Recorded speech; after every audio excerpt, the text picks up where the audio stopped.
Hello, I'm Anti-Derivative Jill, and this is Indefinite Lunch and Infinite Combinations number 35. Hi.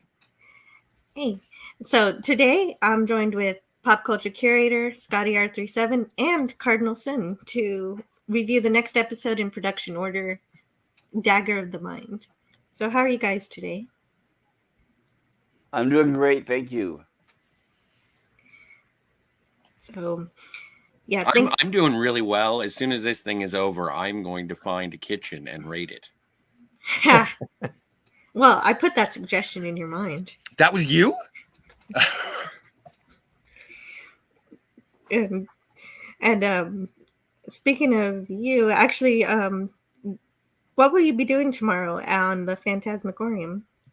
Oh, we're finally going to confront the movie that I've been afraid of since I saw the trailer way back when it came out. We're going to be talking about Natural Born Killers. And you'd skipped 2 weeks of it. That's how scared I've been. And so, yes. Fingers crossed, I'm going to show up and I'm finally going to confront this fear. You will show up. And confront the fear. That's the thing. That's what's pushing me away. Yeah. And how about you, Pop Culture Curator? You've also got something going on tomorrow. I've got my Gilligan's Island stream with Gorilla's Random Thoughts. We will be covering episodes 3 and 4. Yeah, and briefly, how are you doing on your channel, Cardinal Sin? Okay, I'm doing Into the Fringe tomorrow with fan favorite Albert Rosales. Oh, Into the Fringe is finally back. That's great. Yes. And he always tells us about the others among us, the humanoid encounters related to UFOs, and sometimes not related to UFOs. Cool. So, for reference to the production of these episodes, all the facts I share come from Star Trek 365, the original series by Paula M. Block and Tara J. Erdman. And the idea to use this text comes from Raquel Briggs, who's on the Clobberin Times channel. So you should subscribe to Clobberin Times and also read Raquel's amazing short stories on Amazon. I got links to that are available and everything. And I'll put everybody's link in there. I think hopefully let's see if the bot works today because I really like using the bot when it does want to work. I thought I saw the bot pop up. Yeah, well, I'm working it hard because I just typed in a whole bunch of things. So let's see if it works. So this episode. Oh wait, of course I got to share my slides first that I made. We should say hello to the chat. Yeah, go ahead. Say hello to the chat. Hello, Valley chat. You stole the words right out of my mouth.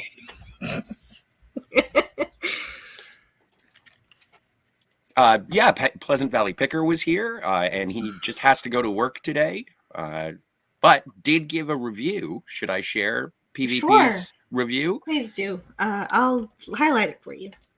Hi, Jill. Got to work today, so won't join in. I gave it a B+ in the poll. A good episode. Still in the B range, as there are a number of episodes I like more. Paraphrasing. Yeah, and that's how he corrected. That's fair. So, yeah. And Cardinal Sin is here. Mega Cropper. Yeah, he's really here. He is. He's present on screen and also in the chat. He is a man of the people.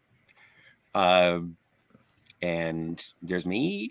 And there's the Stream Elements bot running. So let's see. JD Lewis. Hola and happy Tuesday. Yeah. Also, Mega Cropper asks, is this the first mind meld in Star Trek? And yes, it is. I believe so. They created the mind meld as an alternative to hypnosis. Yes. Yeah. And Mega Cropper says Leonard was smoking a lot of weed when he invented Spock. No, I had this idea. He uses his hands to be psychic. Sure, Len. Sure. He had lots of great ideas for improving Vulcan character, and it really worked out pretty well for the most part. Yes. Well, it's funny how when he introduces it, he talks about it being a very personal Vulcan thing, and it's all over the place in the future, right? Yeah. Well, it's kind of canon and not canon. Well, isn't everything Vulcan is really personal at first? Yeah, but he opens up and mind melds with, everybody and his dog later. Yeah, right. Spectre of the gun. And a Horta. You took the word right out of my mouth. I was about to say that. Before now.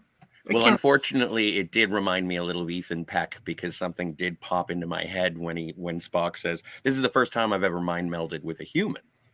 And if I remember correctly from the shows that will not be named, there is a Spock human mind meld that does occur. And so it's like, all right, you guys just broke it. You broke it. Why did you break it? Well, that's why we don't acknowledge it. I just have to point it out. These are the pop-up videos that you hate. Hey, And well, good not on on you. Tuesdays. Put them on Friday. Well, okay, fine, Scotty. Okay, Pleasant Valley Vicar has to go to work, so he'll see us later. Yes, talk to you later. And hello to LDG. Great to see you here. Awesome. Hey, LDG. Always great when you fly by. Hakeem says, "Good evening, everyone on the panel and in the chat." Hey, Akeem. And then I post a bunch of things. And the bot. Did the bot do it? The bot did nothing. I think I overworked it. I got too excited. You broke the bot, Jill. Didn't But the work. bot said it was fully functional. Come on. I know. I have to say, I really like the new special effects on the Blu-rays. Yes. Mm-hmm. Yeah, Well, they and look great.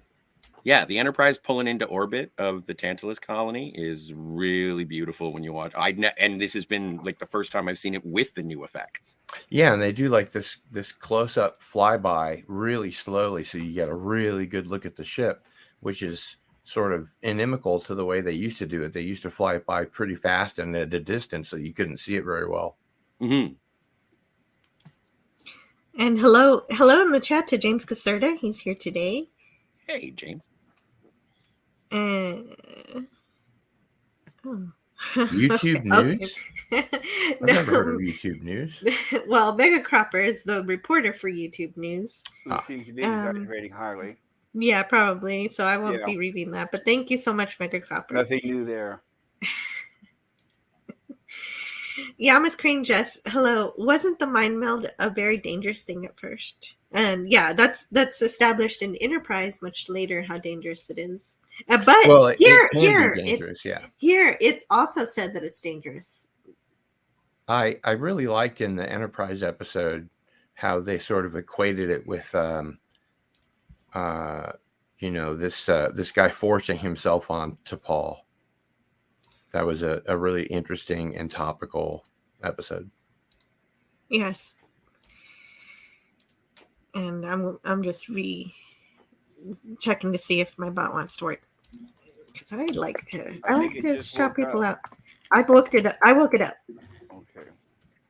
I woke it up. So I'll try one at a time and see if it pops up. And yeah, so this episode first aired on November 3rd, 1966. It was written by S. Barr David and directed by Vincent McAveety. And so the transporter crew is trying to beam down some supplies to the Tantalus colony, but the force field on the planet is preventing it. So Kirk shows them how all they have to do is ask. They shall receive or send and receive a box. Oh no, it's Simon. Yeah, Simon. It's Dennis Hopper from Blue Velvet. Bingo. Don't look at me. Mommy.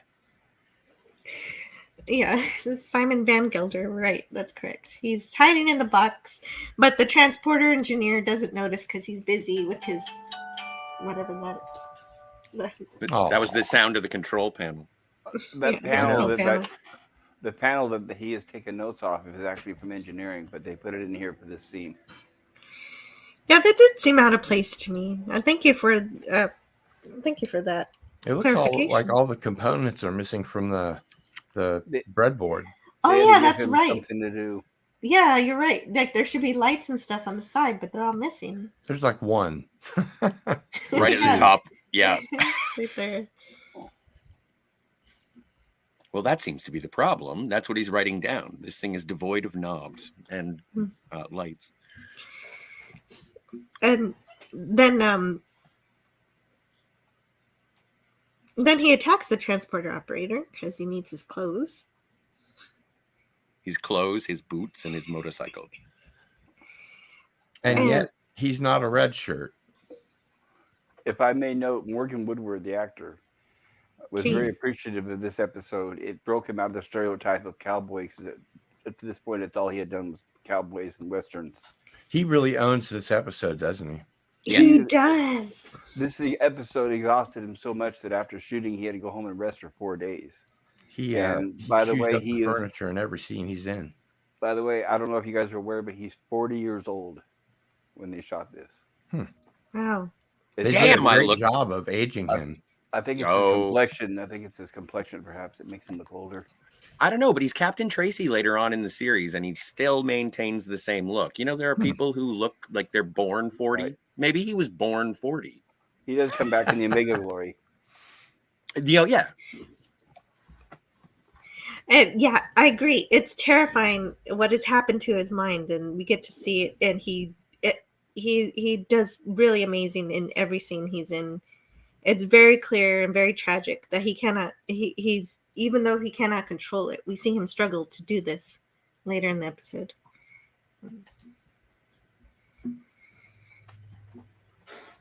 And we get our first captain's log, stardate 2715.1, exchange cargo with penal colony on Tantalus 5. I've departed without going ashore. So the captain's log, I normally like to read them, even though they're sparse on this episode. What's great? Go ahead. Well, I was going to say this is a second reference to Tantalus. We had a Tantalus field in Miri. I have a theory about that. Oh, well caught. I have a theory that in the mirror universe, this what do they call it? The neuron disruptor. I have a feeling that this is what they did with it in the mirror universe. The agony booth. Yeah, well, not the agony booth, but the Tantalus field, which just makes people disappear. Oh, so if you can make their minds void, why not their entire bodies? Said some crazy mirror universe scientist. That's well, when you're working for the ISS, you gotta get that work done. We got murdering to do. Come on, Charlie.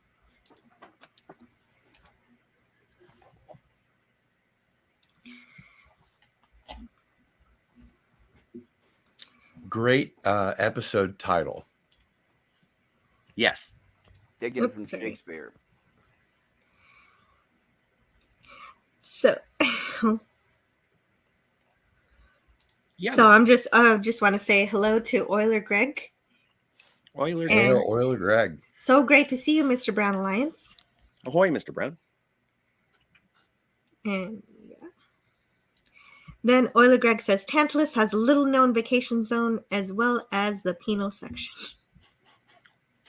Everybody make sure you spell penal correctly in the chat. That would make things much easier. S. David was the pen name for Shimon Winkelberg, who was on the Lost in Space writing staff, hence the pen name. Huh. Interesting. I thought it was a pen name, but I was curious as to why, if someone took their name off of it or what. But that's interesting. Typically, at that time, it was because they were obviously Jewish with a name like that. Shimon Winkelberg. Cool. That's great. And hello to TJ, a work in progress. Hey, TJ. Hail, TJ. But for a pen name, S. David just sounds made up. You'd figure a writer could make something a little bit more believable. Maybe it was a woman. Yeah. Ben David means son of David. So Bar David. Okay. David could mean daughter of somebody. Yeah, that makes sense. David. Huh. Just a wild guess on my part. McCoy has the best line of the episode right here. The very first thing he says. Tell me. Well, Kirk asked McCoy, have you ever been to a penal colony? And Bones says, A cage is a cage. Yes, I actually have that quote down myself. What's great about this episode is that Kirk is going into it thinking that Dr. Adams has revolutionized the treatment of criminals, but Bones disagrees and says that quote. Don't they say early in the episode that Bones is familiar with his work and that he has made great steps, great advances in this sort of work? Well, Kirk is saying that, not Kirk. Bones. Okay. Kirk is lauding the Dr. Adams. Right. Bones is aware of it. But Kirk is, I guess, reminding him. Kirk seems to be more interested, and I think Kirk looks at the Doctor like a celebrity. Mm-hmm. Well, it's almost the same innovation that they sort of grant Richard Daystrom as well when he first comes aboard. Definitely the guest star of the week. Mm-hmm. I think in a way this is the subcontext of this is the treatment facilities that California used to have, and this is the reason why they banned them. As on the outside, everybody thought they were making great strides until we found out what was really going on inside, and that's why President Reagan disbanded them. Were they doing electric shock or lobotomies? Like all the above. They were doing electric shock. They were doing lobotomies. They were keeping people drugged all the time. That's and then that's why the reference where Bones keeps giving Woodward, the prisoner shots, and he says no more, because that's what they did. They kept people on Thorazine constantly, where they were in a constant state of like being like a zombie. And now that I think about it, it wasn't just California; it was also Oregon and other states as well. Yeah, and then President Reagan basically just disbanded all of those mental hospitals and put them on the street. On the streets. That explains, right? San Francisco, New York, LA. All over, yeah. It's really too bad. Yeah, that's why I appreciate this episode for taking a look at reality here. And Kirk counters that these facilities are more like resorts. And this interplay gives you something to consider as the truth of everything is revealed as described in our reality by Pop Culture Curator. That's the resort term is what those hospitals were telling everybody on the outside. Oh, they're fine. They're having a great time. Oh no, you don't need to ask them. You don't need to talk to them. Take our word for it. Right. One thing I think is really interesting about this episode is they have to go so far down inside the planetoid to get to the actual penal colony. It's even harder to escape from than Ruropente. Oh yeah. Mm-hmm. But also, and then it's protected by a shield too. Yeah. Yeah, only a magnetic shield prevents beaming on Ruropente. But also Ruropente is, the reason it's such a feared, what is it? The aliens' graveyard? It's the Klingon prison. Like you don't want to get sent to a Klingon prison. No. It's a bad idea. It's not a good time. Ruropente, as I recall, just worked everybody to death, and they got more prisoners. Well, and also if you can give it a shot if you want to try and escape. It's not really canon in the sense that later they are in a similar situation, and they say that with Captain Garth, that these 4 people are the only 4 people in the Federation we couldn't help. It's been a long time since I've seen Davin. Yeah. What is it? That's not Whom Gods Destroy, is it? No. So the Tantalus colony reports a missing and violent inmate. And so, yeah, that's who we saw in that crate, of course. And he's changed. And that means he's also changed the engineer, too. He didn't just leave him naked, which is nice. It's very courteous. And there's my boy, Leslie. Mr. What's going Leslie. on, pal? Yeah.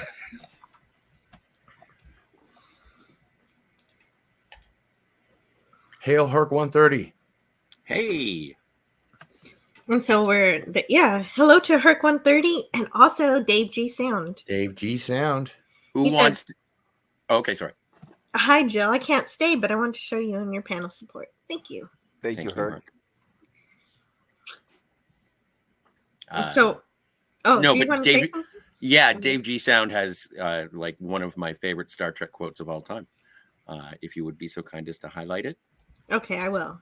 And Cardinals. Lord Goff. There you go. Thank you. I didn't want to be the one to say it. Lord Goff. Lord Goff.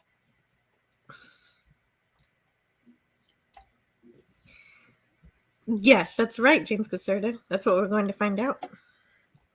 That Van Gelder was normal. J.D. Lewis says, P.S. S. Bar David also co-wrote the Galileo 7 with Oliver Crawford. Oh, I love that episode. Bar David. Yeah, that was a good one. That one should be coming up this Soonish. Yeah, I was wondering because no, not yet. that's going to be a fun one. That's another. Yeah, that's the going to be an Galileo A+. 7's an awesome episode. Yeah, that's another A+. So they put out a red alert, but they call it just a security alert condition 3. So they're still playing around with the terminology here, but maybe condition 3 is something that sticks around. I don't know.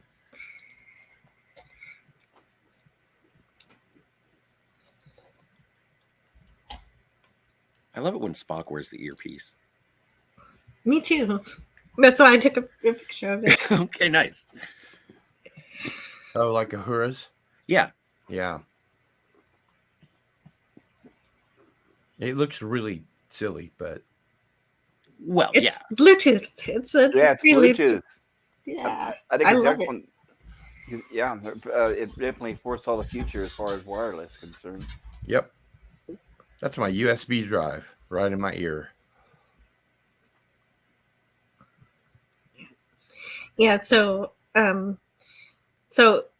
Gelder changes into the engineering clothes, but when he spots another officer spots him, he makes a run for it. So if he was trying to hide as an engineer, he blew it by running. But okay, so He lost his cool. yeah, he did because of he's a little mentally unstable. So Right, Exactly. his frame of mind, he's just panicking. Right, he's looking for a safe space. Exactly. Yeah. Just away from the Tantalus colony. That's all he wants. right. And he's hiding right behind that door. You can see his hand right at the bottom of the screen on the right. Oh, I didn't. Oh, see yeah. that. He just missed these guards. Well, because he hops out and he grabs the guy. So There you go. he's on camera. Yeah, that's the one he grabs that guy. Boom. The little guy, yeah. And One Pop thing I Culture- noticed Oh. about this episode is they seem to have these gold belts for their phasers. They've Yeah, been they around use for it- a while. Yeah, the early episodes, they use these. But you'll notice that later on in this very episode, when Kirk beams down, he's not wearing that holster anymore, and he actually has Velcro for the first time. When he takes off his phaser, you can hear the Velcro detach. Oh, So cool. They're at the point of phasing out that holster. And that security guard, if they were really there to protect the bridge, his back should be against that wall where the Enterprise logo is, so that he could watch the door and the bridge at the same time. Because right now he's in the position to make him vulnerable to being attacked from behind. True. that's a good point. But he expects he'll hear the the turbo lift doors open. And if he can turn fast enough, but we'll see what happens.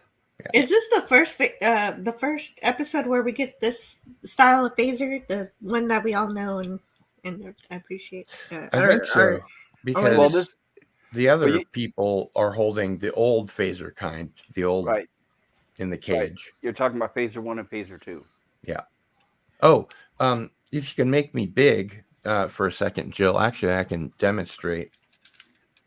Yay! I love a show and tell. Nice. So you can also just take it off. Yep. And then this is the regular little phaser that we're used to. Oh, that's sweet. And you can put it back in and Yeah. Oh, that's awesome. Oh no. Don't do that. and of course I also have my Oh, I'm so envious. Thanks, man. Now I got to go shopping. Right here, Captain. Got it here, Captain.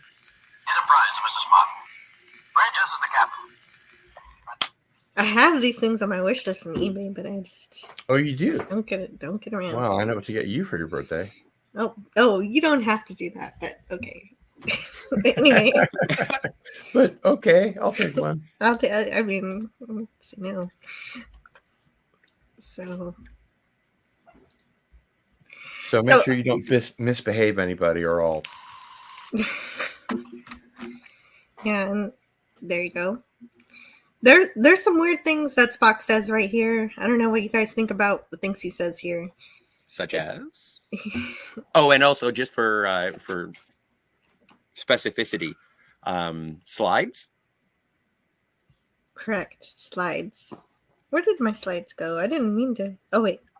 I'm just asking to reset to slides so we can see. What does he say here? Yeah, there. We're good. There you go. What does he say here? Your Earth people glorify violence, but imprison those who do it privately. And Oh, right. Yeah. that seems kind of weird coming from Spock, who's gone through Starfleet Academy. He's an officer with the Earth-based military organization. He actually taught at Starfleet Academy. Yeah. Good point. I think I could be wrong, but I think what he's referring to is when people commit crimes, they go to jail or prison. But he's also mentioning war. Mm-hmm. War seems to be okay and acceptable, and people don't go to jail for war. True. Well, if you think about it, the Vulcans do the same thing if they have to. Well, exactly. They're past. They're not anymore, but in the past. Because as they've purged emotion through the teachings of Surak, they've learned to stifle their violent impulses. Well, yeah, I guess I meant in self-defense. Yeah, in self-defense. And what Pop Culture was saying, and I hate to quote Ed O'Neill from Wayne's World, but why is it that when a man kills in the heat of battle, he's considered a hero, but if he does it in a moment of passion, he's a criminal? Well said. That, it was you from should have been Wayne's writing. World. You should have. Okay, it was from Wayne's World, but the writers for Wayne's World should have helped with this episode because that would have helped with Star Trek Discovery at least. That would have sounded a lot better coming from Spock than what he says here. That is a lot clearer and a lot more eloquent. Well, I think the reason why Spock's saying it the way he is because this was the Vietnam era, and there was a lot of anti-Vietnam people. So I think that was a little dig on that.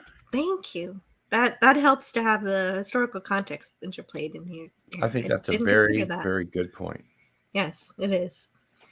And I love Spock, but I thought this was a little out of place for him. I thought it would have been better coming from another Vulcan. But the way you guys describe it, I feel a little bit better about it. They actually did tend to distribute the lines among other members of the cast if they were really Kirk heavy or really Spock heavy. Occasionally. But then there's another line that he says, where there is no emotion, there is no motive for violence, which, I mean, there are plenty of logical reasons for violence. So that, again, doesn't exactly make sense. But I think he's talking about like jealousy and stuff like that.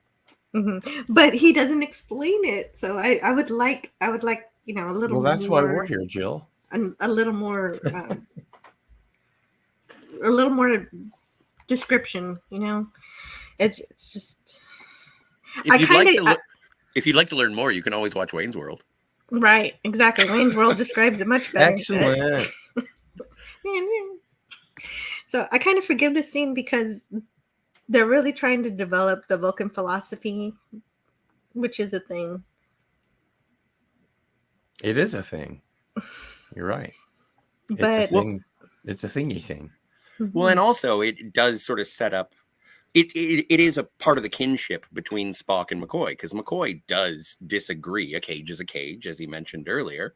And then Spock says this, and it's like, it's so weird that you guys, you love violence. Even being half human, maybe he's trying to needle Dr. McCoy, but they're sort of on the same page. They are. That is different about this episode. Usually they're on opposing viewpoints, but in this case they're agreeing, and the opposition is between McCoy and Captain Kirk for once. Yeah. Euler Greg makes a good point, Jill. Okay. Hello to Matt G and Matt G. Pierre Kelly. Pierre. And James Caserta says, if you enjoy killing, you will get harsher sentence. And Euler Greg says, because in war, the killing is sanctioned as an agent of the government, and murder is an individual action against the laws of God and man. Yes. As Oh, opposed man. to say terrorism.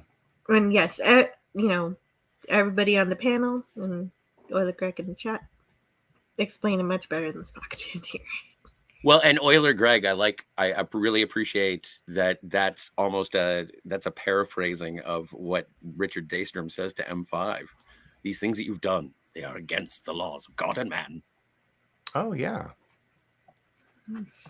Good catch. Again. So, having made it to the bridge, he reveals himself to be Van Gelder, but he wants a guarantee that he won't have to go back to Tantalus.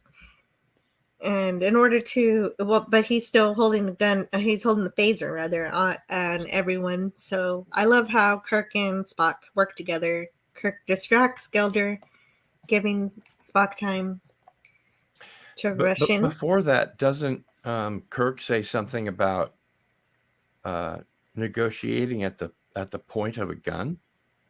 Yes. Yes. Yes, if there's any point where you want to interject any of the dialogue you like, that is great. I encourage it and welcome it. Well, welcome to Star Trek karaoke, everyone. Mm-hmm. Oh, Star Trek. That wonderful Star Trek. That Star Trek. Meanwhile, back on the bridge. Spock Yes. neck pinches Van Gelder. Yeah. Like this, this is a crazy, if you are a fan of Vulcans, this is just peppered with Vulcan all over the place. Mm-hmm. You get the whole human-Vulcan dichotomy. You get a neck pinch. Don't forget it was initially called the Vulcan Death Grip. No, the Death Grip was a ploy against the Romulans because everyone knows that the Death Grip doesn't actually exist. If I remember correctly from what are you talking correct. It's false, right? It was just a ruse. Yeah. Sorry to be a point. But the Romulans didn't know that. Which is weird considering their shared ancestry, but that's a whole other story. That's true. Yes. I can't wait for those stories. Season 3, though, we got to wait a while. Oh, damn. So McCoy reports, even though that it's obvious that Van Gelder is that's abnormal, he doesn't recognize what's afflicting him. And Kirk's just ready to send him back. And at this, Van Gelder says, "You smart button-pushing brass hat. Wash your hands of it. Is that your system? You're both quite sure of yourselves, aren't you? Quite expert. Take him back. Let someone else worry about him." And of course, Gelder is going to say it much better than I can, but I don't want to worry about the copyright. There was an actual scene in history. One of the things that led to the collapse or the closure of the mental hospitals was a reporter who went undercover, claimed that they were mentally unstable, and got themselves pretty much booked into one of those places. Next thing you know, they were being drugged and lobotomized. And they barely escaped. She wrote a book about it, right? Yes, there was a book about it, and they barely escaped. And when the story came out, it's almost mirror of what this guy experienced here, because he was basically the director, according to him, of Tantalus, or the assistant. But that's basically what broke it. That's what it reminds me of, right? It was a reporter that went in totally sane, and they were trying to make the reporter seem insane, which is what is going on to this guy here. Yeah, Hopefully that's didn't actually get lobotomized. Yeah, that's free to read on Project Gutenberg, because I was reading that. I never finished it, but she made it in. And I guess I should finish that book to see how it ends. Yeah, there's a couple movies based on it. I believe one of them is called Dementia 13. I have to look it up. Right, sorry, go ahead, Jill.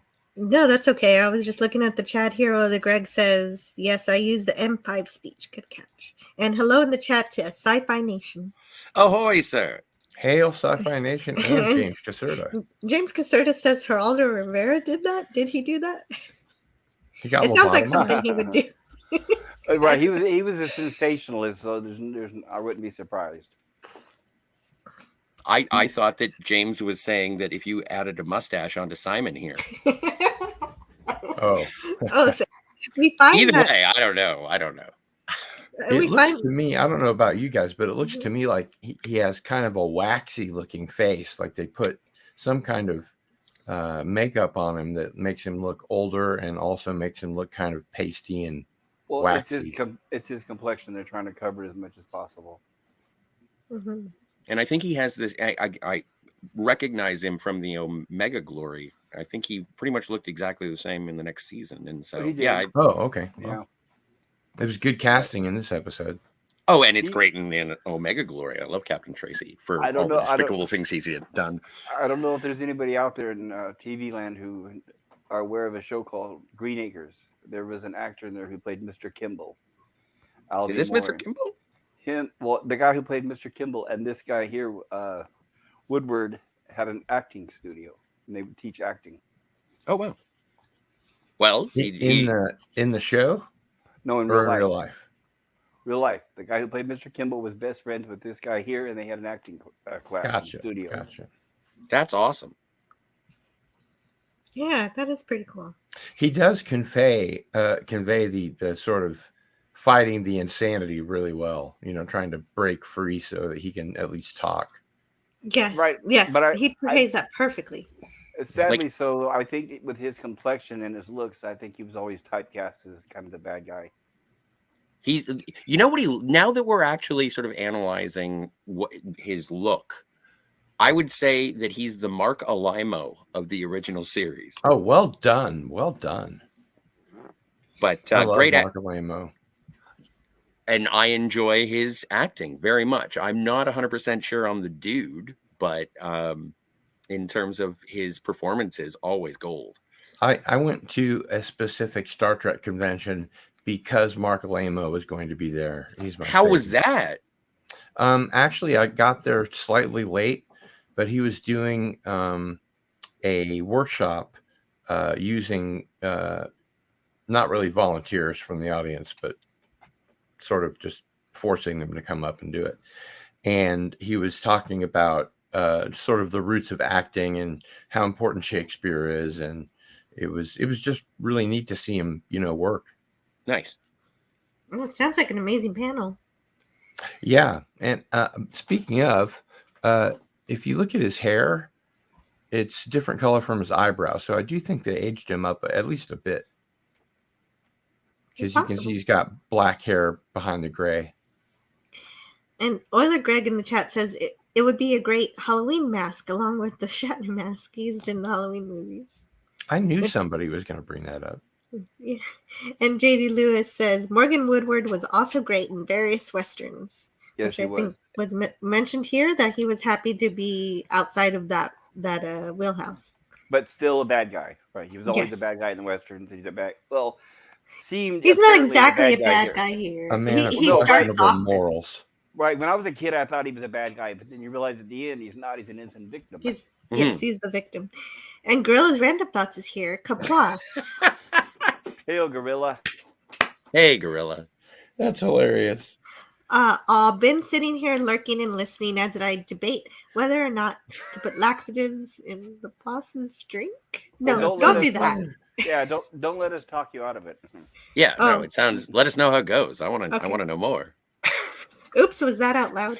No. I recommended chocolate flavored. Yes. Yes. Yeah. Oh dear. That'll really open up the sluices at both people ends. Out there, right? Viewers, we're just kidding. I know, you guys. Everybody is kidding. It's all a joke. No, I used to have when I was teaching. There was a school site that I was at. The teachers had a lunchroom with a refrigerator, and teachers used to steal my lunch all the time. And I always contemplated putting laxatives in it. Well, that's what you get for putting your lunch in the teachers' lounge. Yeah, I mean, you think teachers would be a little higher above that, right? But yeah, they're just like everybody else. I'll put it that way. Well, you would think that an associate at a penal colony would be above that, but look what's going on Tantalus. Indeed. Yes, right. Although his mind was manipulated, he's somehow able to refuse to forget. The treatment works on so many people that it must be that only a very strong mind can resist this treatment like he has, this torture. And we see this torture in Woodward's performance. Though the episode... It's great that he's staring up the whole time as he's fighting to remember. So that kind of that's gives a good us a point. hint. Yeah, thank you for pointing that visual acuity out, because I'm thinking that this episode kind of lacks a lot in story and dialogue, but much of that story is told through Van Gelder's torment and his performance here. Well, and in its defense, Jill, motion pictures and TV are, one of the primary rules of screenwriting is show, don't tell. So that is a good point also. But he does tell a little bit when he... Well, yeah, you have to expose the plot somehow. But through the performance, in terms of, you can do exposition by saying, hey, guess what happened? I was put in a chair and they erased my mind. Right. Or you can do whatever that guy's doing, which is incredible to watch. Break my mind. Exactly. Like this is one of those performances where mental anguish and agony are just presented, and it's like, oh, that guy's in pain. Yeah. I can't. And they scrambled his brains, and he does such a good job. He says, I won't do it like him, but he says, edited, adjusted, subverted me, but I won't forget. I won't forget. You're so blind, ignorant. You believe I belong back there, don't you? Dead or alive. Well, I won't let you take me back. I'm not going. I'll die first. Do you hear? I'm not going. Interesting echoes of The Prisoner, which came out in 1967. You're right. When I say it like that, less demented the way that Van Gelder performs it, it does sound more like from number 6. And this episode specifically deals with creating insanity and that kind of thing, and that's what The Prisoner was all about. It is. That's a very good parallel. I like that a lot. So, spoilers for the episode. We've already been calling him Dr. Simon Van Gelder the entire time, but this is actually the part where they find out that it's Dr. Simon Van Gelder. So, welcome. Yeah, welcome to. Well, the crew confirms Van Gelder's identity with the computer, and in this episode, we get to see for the first time in the indication of how crime in Federation colonies are dealt with, and Adam says about Van Gelder, he's been doing some experimental work, Captain. An experimental beam we'd hoped might rehabilitate incorrigibles. Van Gelder felt he hadn't the moral right to expose another man to something he hadn't tried on his own person. And I think our first clue that something is amiss, other than Van Gelder being off his nut, is that when they beam down, I'm kind of skipping ahead here, but when they beam down, Dr. Adams almost wants to just go past that room entirely. He wants to skip it. Yes, that is a very good point, and we will get to that. Thank you. Right, he should have skipped the whole hallway, right? Mm-hmm. Well, and it's kind of interesting because last week we did What Are Little Girls Made Of, and it was with a renowned scientist and everyone was like, okay, we're going to go rescue the scientist. It's going to be a good time. This won't take any time at all. Nothing bad will happen. And now it's sort of the same thing. We're doing it again. We're doing it again, but this time it's Kirk who is like, you're going to talk about one of the great rehabilitationists of our civilization. And you're going to say that you don't trust him, McCoy? What are you talking about? You really got to give me something. I'm not going to go against this with the stars in his eyes. But it is, again, after doing Corby last week, getting Adams this week, it's like the same thing, but mutual respect as opposed to a romantic entanglement, if you will. Yeah, I have to agree with Scotty here. The two episodes, I don't know if they were produced back to back, but it's almost like they were in the same sort of script almost. Yeah, I feel that way as well. But here, I also like this scene because Dr. McCoy had, even though Kirk is in command of his ship in medical matters, Dr. McCoy has some great authority. And I think this is one of the first times that he is using that authority to get Captain Kirk to look further into this issue. And the guy that plays Dr. Adams shows up later in Star Trek, doesn't he? Mm-hmm. I don't know. James, I would have to check. I think he's in a piece of the action or one of the other Well, episodes I do. later on. I will mute myself and check the answer box. Yes, please do. I don't know. So, yeah. I have a production note that I want to Sure. mention really Oh, quick. absolutely. It was I forgot about production. It was while filming this episode was when William Shatner was called away to do the brief voiceover of Where No Man Has Gone Before that I mentioned in an earlier episode. So when they were filming, they were just getting ready to premiere the first episode, and this is when they said we need a voiceover of some kind, some sort of introduction. So it was during the production of this episode when William Shatner ran across the street to the other studio and recorded that voice intro that we all know. Mm-hmm, mm-hmm. Neat. That's correct. And so we get our next captain's log, Stardate 2715.2, Standard Orbit, Planet Tantalus 5. I love your mouse, by the way, Jill. Oh, That's really thank cool. you. How did you do that? There's an well, app for that? No, it's not even an app. I just There's changed. actually a tutorial from last week. Yeah, I did. I Oh. did a tutorial on it on last Friday's stream, so I'm going to clip that into a shorter video so you can check that out. Cool. Pretty soon. I want one. Yeah, I'll show Except you. mine will probably be a UFO or something. Oh, you Yeah, can get a right. Miranda class. Well, yeah, there's lots of different kinds of ones that you can pick out from. They're on archive.org. I'll show you. Really? Yeah. And Pop Culture Curator, I think you know more about James Gregory than I do. So would you like to do the honors when it comes to his participation in Star Trek? Sure. It looks like he's holding an old cassette recorder. It's a tricorder, yo. Well, yeah, but they look like the tape players that I had and played with when I was a little kid. Fair enough. Yeah, is that what they were made out of?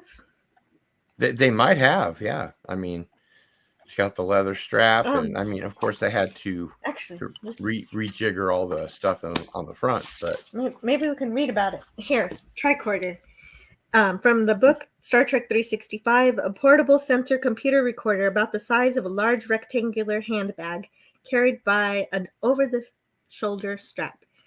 A remarkable miniaturized device, it can be used to analyze and keep records of almost any type of data on planet surfaces, plus sensing or identifying various objects. It can also give the age of an artifact, the composition of alien life, and so on. The tricorder can be carried by Uhura. As communications officer, she often maintains records of what is going on. By female yeoman in the story, or by Mr. Spock, of course, as a portable scientific tool. It can also be identified as a medical tricorder, right. and carried by Dr. McCoy. Oh, but it doesn't talk about how it's made. So, oh no, we got bots. I got 'em. Oh, thank you so much. Thank you to Sci-Fi And Nation. Sci-Fi Nation as well. Don't worry, there's an armada here. I know. Great job, moderators. Oh, goodness. Thank you to Sci-Fi Nation, Scotty R37, Cardinal Sin, everybody helping out with smashing that bot there. You know you're getting flack when you're over the target, right? No, sorry. You know you're on the target, over the target when you're getting flack. Yeah. Yes. So Kirk asks for someone who's an expert or who has experience with penology and psychology, so that it will be Dr. Helen Noel. Who Kirk had a little dalliance with at the Christmas party, if you This- know what I mean. And I think This was Okay, before This we was go a- on to the Christmas party thing, Mhm. that lady is very attractive. Oh, hell yes. well, of course, all the nip and tucks, But I wanted to mention. No, that's a natural beauty, my friend. That is Oh, a it woman who is. carries Oh, herself. Well, remember that was William Tice's specialty was nip and tucking in the right places to. Yeah, Oh. look at that Show off what they corset. have. Ow. With the That makes me costume. hurt just looking at it. Well, But and I when wa- When she beams down, I swear she has her hands behind her back so that she is not showing off her bum. So she's modest, which is nice. But the actress's name is Mariana Hill. Right. This part was originally written for Yeoman Janice Rand, but she had recently been assaulted at a rap party and had filed a complaint, and which is one of the reasons that they were using to get rid of her from the series. So that's why we did not get Yeoman Rand in this role instead. I heard that she was extremely damaged by that event. Yes, And she also- was. Which event? She was sexually assaulted at a rap party. Yes. Oh, wow. And it led to her depression. Right, it left her depressed and on drugs and alcohol. Yeah. But- I never knew that. But Mhm. what's really sad is that she never named who done it to her. Yeah, because back then it was a career suicide, but it ended up being that anyway for her, unfortunately. Wait. Well, Did you say she committed suicide? No. It would have Okay. been career suicide Right. if you would have called out the name of who Back did it. then, yes. Yeah. Yes. Which is interesting, though, because next week's episode is Miri. Well, Mhm. and it falls in line with a lot of the history that I've been reading about Star Trek behind the scenes. So I Yes, wouldn't be sir. surprised. Sorry, go ahead, continue. But Mariana Hill's pretty. Yeah, she is. I know we just get her for just this one episode, but she's great. Well, of I'll course get to And I'll of get course to the she exit talk- of the episode when we get to the end of it. right, but you notice how she talks like this, just like Andrea did in the last episode, right? Mm-hmm. But that might be chalked up to acting style and type. Right, but they also want them to sound as sultry as they look. Is part of it. Of course. But now, of course, they need to work together professionally. You know, That never even- occurred to me that she might talk like this so that she'd get along better with the male members of the crew. No, it's not for the crew; it's for the camera. Yes. The director is. Yeah, well, yeah, obviously for the camera. But also, she's kind of hot for Kirk, and she thinks Kirk is hot for her. So maybe she's Well- talking like that because, reasons. With good reason. Well, yeah. when she gets down to the planet, she's hot for the Doctor, so I guess she's a little indecisive, right? She's Really? hot for Doctor. She was not hot for Doc. No, she was not. No, she was at least enamored because she was Yeah. very on the defense. she wasn't enamored. She respected his professional. She admired him professionally. I didn't get an attraction there, We'll get there when we meet Dr. Tristan. but Well, I could be wrong. I was going to say that Spock was able to identify the patient as being who he really was and not what he was ever being told. But Yes. you think at the same time they would identify Dr. Adams as being dead. Dr. Adams is dead. That's what the prisoner tells him. That's a prisoner that's posing as Dr. Adams. At the end? Part Really? of the struggle that the patient says when he's on the bed is he said that Dr. Adams is dead. I don't that's remember when- that. That's when Okay. Spock is trying to radically trying to get through to the captain down below.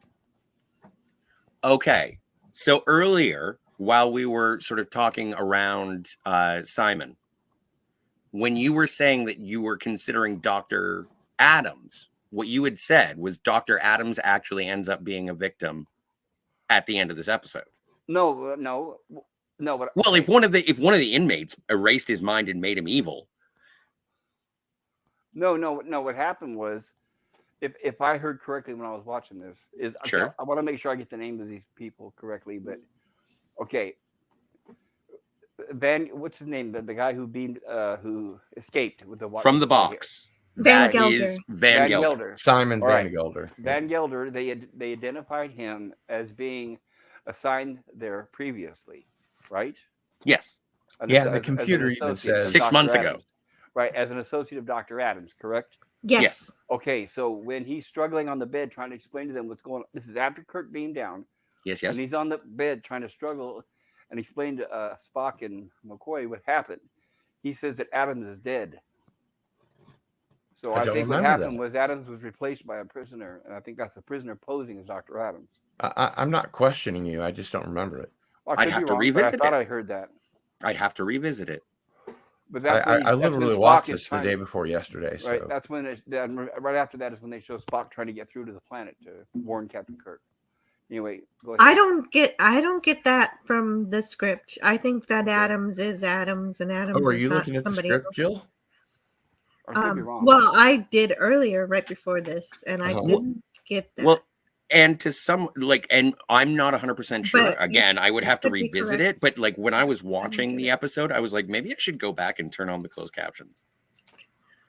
Oh yeah, I watch almost everything with closed captions because I don't hear very well, and Okay. What? particularly in the higher vocal range. But the interesting thing about captions So I need to be is in captions. you get a lot of information directly from the screenplay. True. Okay. Yeah, that's true. I Even agree. on never mind. This will get into a rabbit hole. But yeah, I'm not 100% sure on that. In the rabbit holes. Pop culture. But it's interesting because that would also make Dr. Adams a victim at the end of the episode, because he's not really doing this of his own volition. He's doing it because he was influenced by another, by a bad person. That bad person not being identified in the episode is a dangling thread that is kind of making me want to downgrade my grade, even though I love this episode. I didn't get that from the episode. Okay, well, I'll go but revisit it. I'll go revisit it. It's only the thing is, and it's all in with Van Gelder raving in the bio bed that this would have been revealed, and so that's when I was like, should I rewind this? I don't know if I'm catching all the things that Simon is saying. Yeah, right. And of course, again, from a screenwriting perspective, they shouldn't ever do that, because you don't want to show the audience something that you don't pay off later. Well, but we'll get to the end of this episode. So we don't we'll get to the end of this episode when we get to the end of the episode. So. Dave G. Sound says they had toy tricorders that were tape players. Tell us where when you hear that, when we get to that part, Pop Culture, let us know. Will do. Thank you. And so Oiler Greg says the Gorn are able to turn the tricorder into a bomb and use it against the others as well. The user. Against the user. And yeah. JD Lewis says Marianne Hill is the cousin of Jen Norman Schwarzkopf is what they mean. Thank you. And TJ says, because nobody believed in her, so sad. And Sci-Fi Nation says, TOS had a crooked lawyer trying to rewrite lines and actually succeeded a few times. I'm not sure how that would work. You're not allowed on the production, floor. But well, that's something that Sci-Fi Nation is saying. I don't know the validity of it, but thank you, Sci-Fi Nation, for being here. Yeah, I'm so happy you're around. Lord Garth. Spock makes a whole bunch of faces like this throughout this episode. I was just going to say, throughout this episode, he makes some really interesting faces, some of which almost remind me of like a wry smile.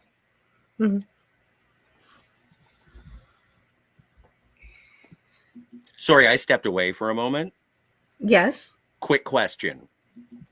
Have we addressed Christianity in Starfleet yet or not? Oh, because they had a Christmas party? No, we didn't. Yeah. Go ahead. Okay, but Gene Roddenberry, being a humanist and not necessarily believing that religion would go forth into the 23rd century, he did later on say that, and his fascination with God and his writing is evident. But I thought that the Federation, or at least humans in the 23rd century, were somewhat atheistic. Yes, they have moved beyond the need for war, money, religion, etc. That's different than belief in a higher power, I think, and this is sort of violating a TOS rewatch. But Picard does say in Who Watches the Watchers that it's like, I will not allow these people to fall back into superstition. It's something that we got out of, and so it's historically relevant to this episode. And so the Christmas party aspect is what is most, I find it interesting. And I think I even mentioned it when we were watching Charlie X Pop Culture. And they had Thanksgiving and there were turkeys, and it was like, okay, They're and real. now They're real turkeys. they're real turkeys, played by Gene Roddenberry. Thank you very much, and to Gene for playing the turkey guy. But Really, that was Gene Roddenberry. Yeah, that's the only time you hear Gene Roddenberry's voice Wow, on Star Trek. that's Yes. interesting. But anyway, all I thought, and this is the only reference to, well, aside from Star Trek Generations, which is a Christmas movie, this is the only other time that there is really a reference to the celebration of religious engagements, I guess.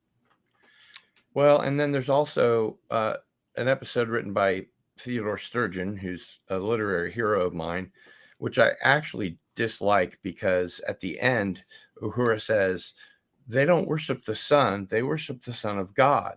Right. And that violates that too. So yes, that kind of miffs me. Fair I'm enough. a bit miffed.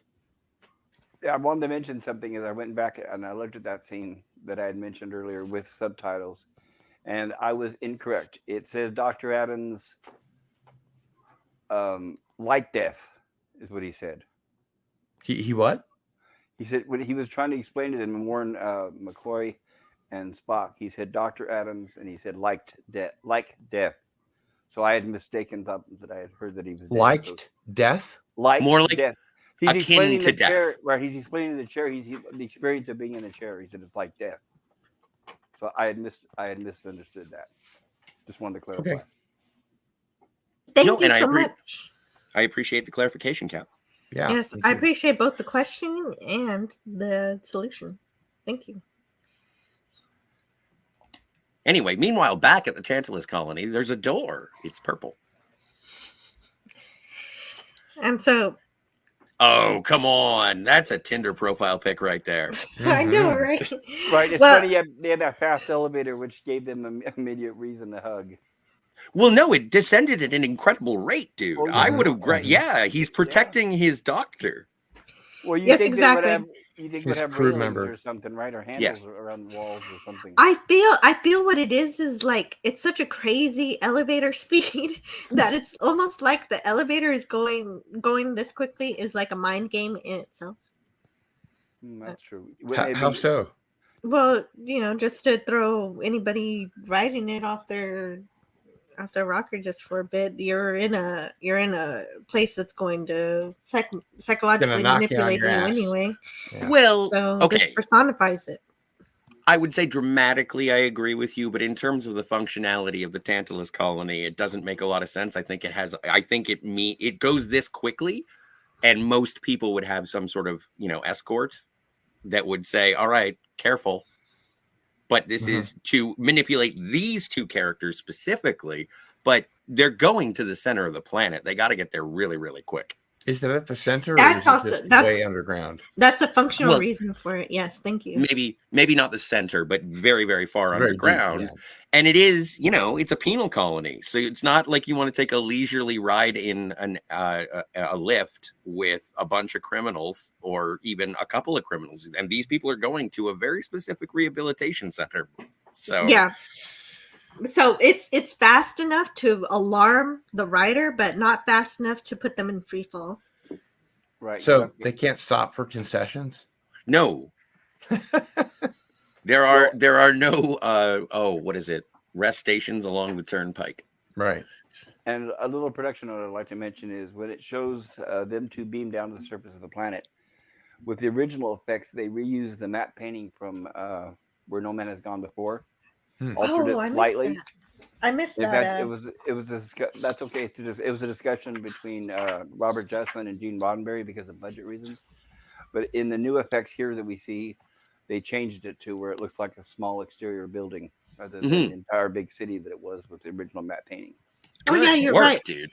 Yeah, thank you. Yeah, it's And actually in the book here too. It says one thing that's really interesting is that they totally sell this as an elevator going at high speed down with the lights, and everything. Oh, for sure. And that is a real budget saver. I mean, just using the lights to show how fast the elevator is going down, and the is shaky cam. pretty cheap alternative to making a big set. Well, and don't forget that it's sold by the performances as well. Like right now, they're reacting to it, right? This is heyday Shatner. This is my favorite Shatner. How do you mean? I mean, in terms of the career of William Shatner's performances, his early work as James T. Kirk is my favorite. I don't think this is hammy at all. I think this is very earnest and open. Oh, yeah, they take it very seriously. Yeah. And it's like, okay, we're going down really fast. All right, well, portray that for me, Bill. And he's like, okay, I will. That's what the checks are for. Welcome to the panel, Dalek 451. Hello, Dalek! how are you doing, Dalek? Greetings, Dalek. Hi, Jill. Hi, Scotty. Hey. Hi, Pop. Hi, Cardinal Sin. Good to see you. Hope you're doing well, sir. Yeah. Dalek, if you have to leave at any point, I got to talk to you in a bit. No. I don't have to leave. Okay. But it'll be off topic. So I can't talk about it now, but I need to talk to you about something soon. Oh, right. I see. Well, I'm just popping in to say hello. Really. Hello. It involves doctors. Okay. Oh. So, okay. Well, okay. Well, there's lots of doctors in this episode. Anyway, Getting back to it. Right. Pop Culture Curator was mentioning. I see what you mean, Scotty. Okay, you can talk to me about that later. Yeah, I see too. Okay. So, Pop Culture Curator was mentioning the matte painting, and I wanted to add what the book says about it here. The towering refinery tanks in the background of the Delta Vega operation were eliminated, and the entrance door to the administration building was changed. And it says here, matte paintings were often reused in Star Trek episodes, sometimes with modifications and sometimes without. In an era when television episodes were traditionally repeated in rerun form only once.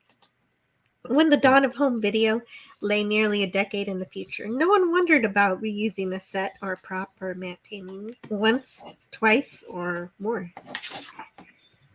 Well, it was a budgetary saver to redress the sets, obviously. And so we meet Dr. Adams. He's trying to be accommodating. He offers drinks, and he lets Captain keep his phaser. He lets down the force field to let Captain Kirk communicate. Dr. Adams has been so amicable this entire time. A perfect host and gentleman, I might say. Yeah, I like the sound effects. I agreed. Which is the opposite behavior we saw from robot Roger Corby in the last episode. So we don't know immediately that he's sinister. This is the same set from what Little Girls Made Of. It's just slightly redressed. And that makes total sense because it's nearly like the plot is nearly identical. So, can you go back one? Because I want to just talk about the costuming one more time. That is some incredible architecture in Helen's uniform. That is a tricorder just hanging off of a boob. That's wow. Very firm. I think it's over her shoulder. It is. No, I don't think it was hung there like a coat rack. No. I'll just hang it on her boob. It'll be fine. Yeah, it's just that's where we put that. Moving on. Yeah, no, I know the shoulder. I'm just saying that's a single boob holding up a tricorder. How much does a tricorder weigh? Yes, and he was on Barney Miller. Oh, nice. I love Barney Miller. Yep. I do too. He did I've actually been thinking about getting a box set and rewatching it. He did a lot of I mean, I like over the shoulder bags. I don't really. Anyway. Yeah. I've got one right here. Anyway, Wednesday Addams arrives and yeah, Dr. Adams introduces Leaf. Yeah, the naming I didn't understand really. As a rehabilitated inmate who decided to stay on as a therapist. Decided. If you don't mind my saying so, that's kind of a dead giveaway right there. Yeah, it is. Really? This is supposed to be a prison, yet it feels more like you get the creepy brainwashing cult mentality. They would never allow a former patient to stay on as a therapist. Well, yeah, that's weird. Well, okay, but this is completely wrong genre. But remember when Clemens goes to Fury in Alien 3 and then he was convicted of something and then he stayed on as chief medical officer. So I guess it could happen. Well, I yeah. wanted to quickly mention the name Leth was named after the river in Hades in Greek myth. Those Oh, condemned souls who drank from it forgot their past lives, explaining her blank vegetative stare from yeah. neutralizing treatment. The river was called the Styx. Well, they have different rivers. This one's the River Hades. No, in Hades, the river was called the River Styx. All Well, right. I could read River about in it Hades here. in Greek myth. Do you have a passage? Whatever works. Well, it doesn't say the name of the river in Hades, so you get to That's be the authority that's how on you that. pay the ferryman who takes you to the other side. Is you cross the River Styx by giving him a coin. Yes, but there could be another river. There could be, but I've never heard of one.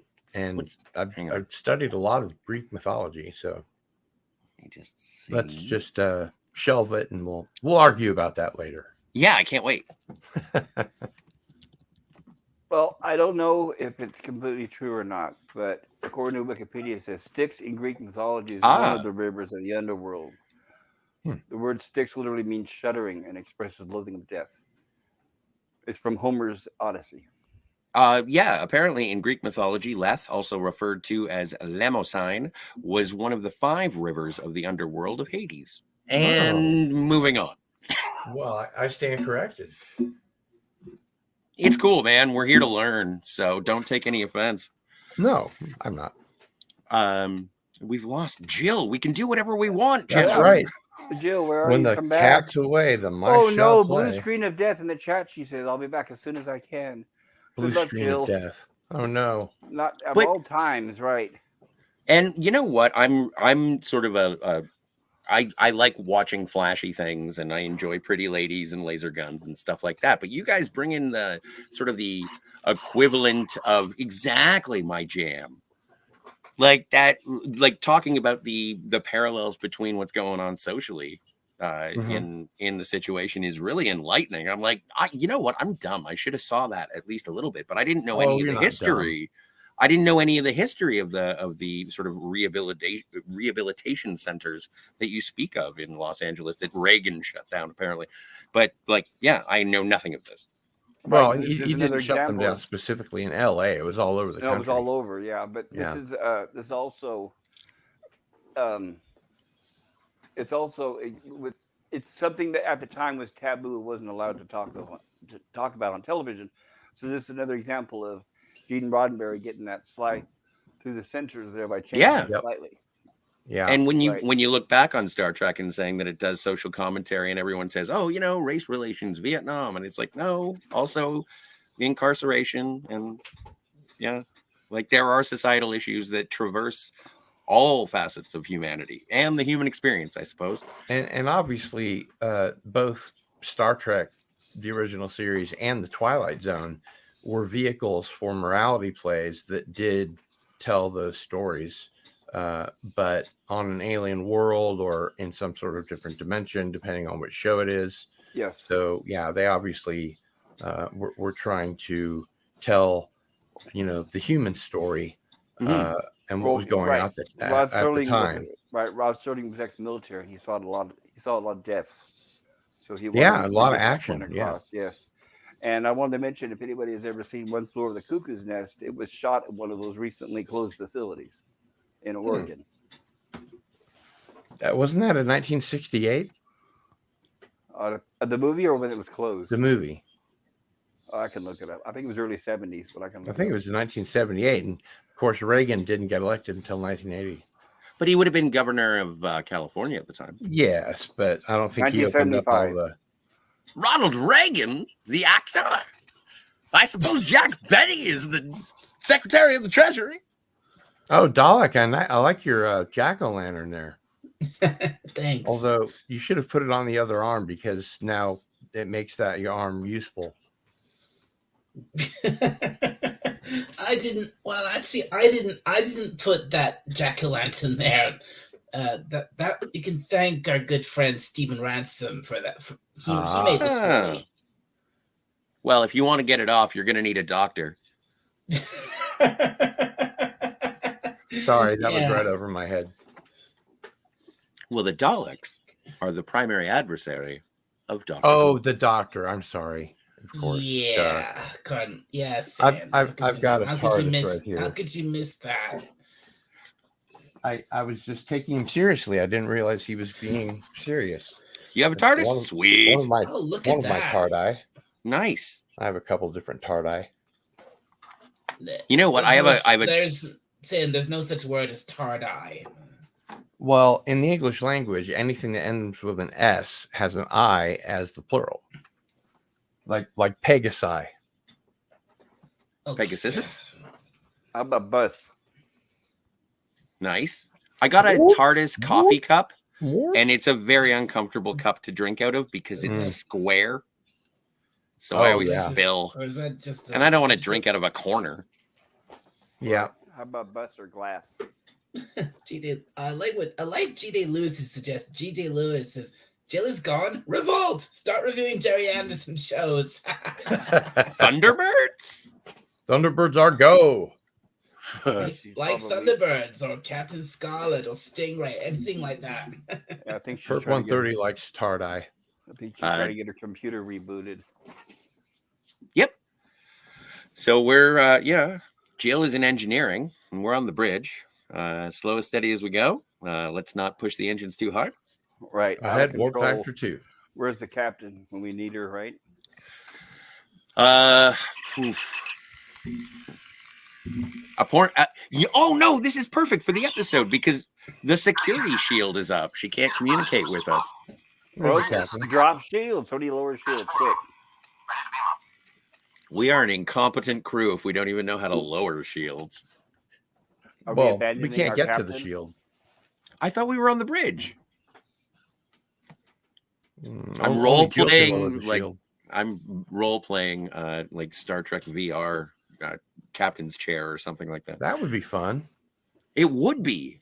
I'll tell you when I get $700 to spend on Let's do Star that. Trek video game. You're on the bridge at least, Scotty. Is there actually a VR Star Trek game? Oh yeah, yes, there is. That's not Star Trek Online.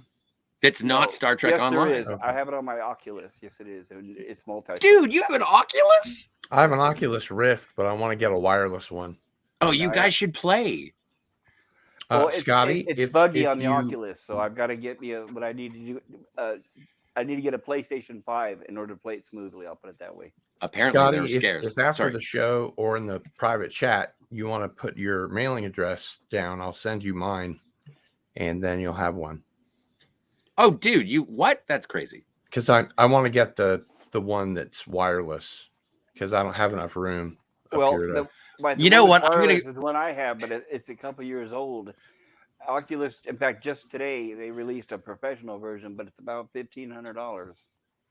See, you say I'm not dumb, and I'm like, oh, that sounds like a great idea, Cardinalson. You should do that. You send me your Oculus, and then we can both play the Star Trek game on Oculus. And it's like, wait, hang on a second.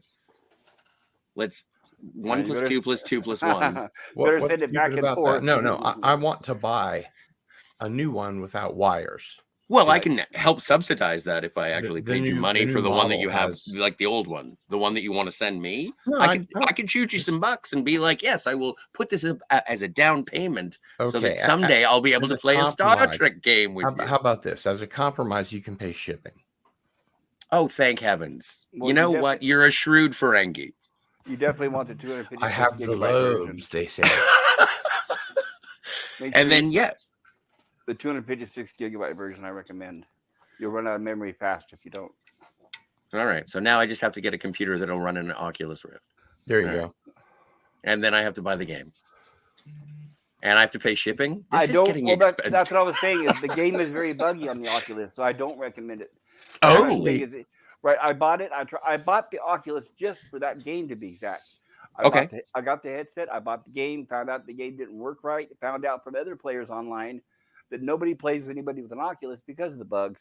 And everybody was saying that I have to either get a PS5 or a gaming PC, which is just out of my budget. Well, gaming PC isn't that bad. basically the price of an Oculus. I guess. Well, yeah, yes. But if I'm going to build a gaming PC, I want a good one, right? So I'm talking Hail Yeah. Scogli $1,000. Yotun. Scogli, welcome to the jungle. Actually, welcome to Tantalus. It's the Yes. best place on earth. Everyone gets rehabilitated, and they're all very Torment of passive. Tantalus. The torment of Tantalus. And as a reminder, everybody, Jill will be back soon. She's having a little technical difficulties down in sick bay or engineering.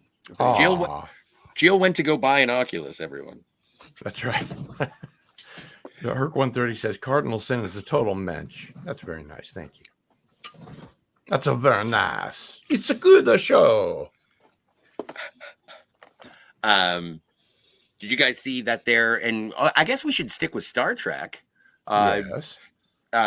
Catherine Janeway's been making the rounds on things. Didn't she go to the bust? Didn't she go to the monument to Catherine Janeway recently? The bust? There's one in like Bloomington, Indiana. Kate Mulgrew? Is that Kate supposed to Mulgrew, be Catherine like her Janeway. birthplace? Captain Janeway's Yeah, birthplace? Yeah, like in 2353, I think. Well, they didn't. They did it in Iowa for William Shatner, so why not? Yeah, but I just recently saw a photo of her online. Hey, the boss is back. Yay, Captain on the bridge. There we are. Jill! Hello, hey, I'm back. My computer decided to crash, and then when I restarted it, it also decided it wanted to update. Thank you, Microsoft. It seems Typical embarrassing when it Microsoft. happens, but don't worry, we covered for you really well. Thank you. I can't wait to hear what happened. We let- vamped for you. We let all of the porn bots back in. That's it. Oh, great. That is wonderful. So I got to make more special effects noises. It was cool. So I'll get us back on track by talking about Leth. I know that Pop Culture Curator already mentioned it, but I'm going to say what the book said here from Star Trek 365. The writers for Star Trek were by and large a scholarly lot, not shy about dropping classic literary references into their scripts. Character and place names used in Dagger the Mind suggests that writer S. Bar David, the pen name of David Shimon Winselberg, was an aficionado of Greek mythology. Tantalus, the penal colony Kirk visits, was the name of the misbegotten son of Zeus. Misbegotten in both senses of that word, illegitimate and bad, as punishment for a string of deeds including cannibalism, human sacrifice, and parricide.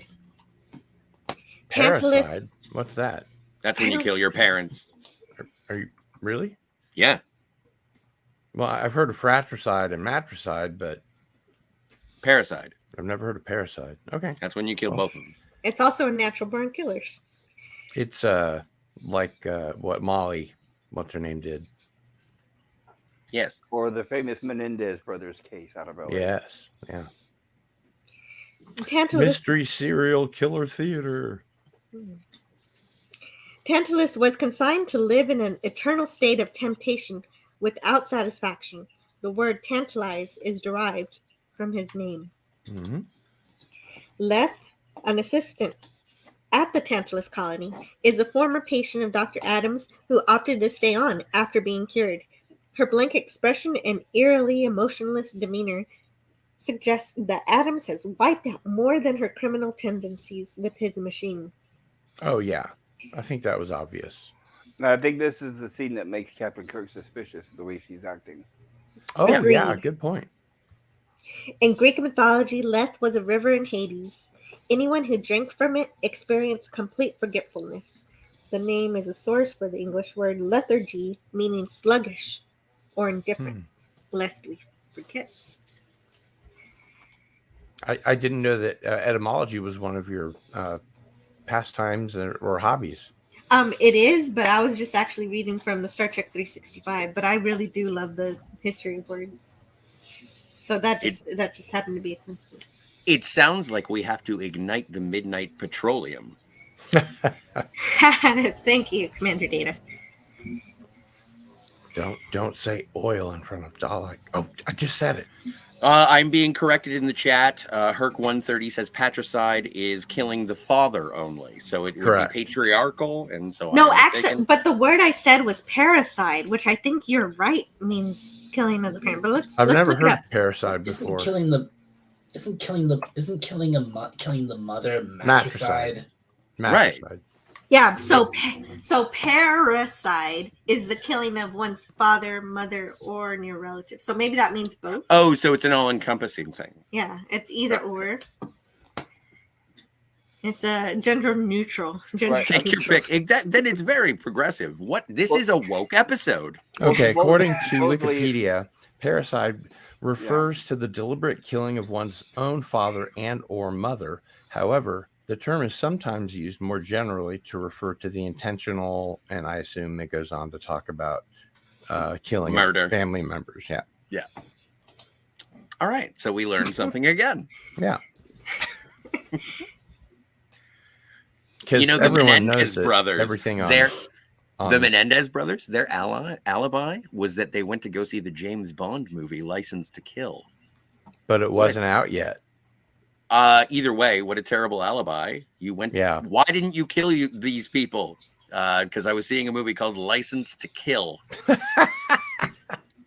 Well, and another small word of note is my mother used to work for a family in Fresno, California, the Yules. They were very well off. And it was the same story. The son had the whole family murdered, try to make it look like it was intruders because the son wanted all their life insurance. Wow. Of course, it did not work, and the son is still in jail at this point. But it's a famous Good. murders. Did he get to? Is he on Tantalus? It was him and he hired one of his friends, his buddies, to pose like burglars breaking in and try to make it look like just a random burglary. But of course, they're not that smart, so they were definitely caught. But it was sad because they were nice people. I met them once. Yeah. So JD Lewis in the chat says, I love this episode, but I think it was lazy of the writer to name her Dr. Noel, who Kirk met at a Christmas party. I Oh, thought about that JD too. Lewis, swish. I actually thought about that too, but it didn't bother me. No, I didn't even connect the dots. I am really dull today. Well, Oh, Pshaw. and Kirk acted like he Hail Tony recognized. Stark. Yeah, I disagree too, Cardinalson. He always does that.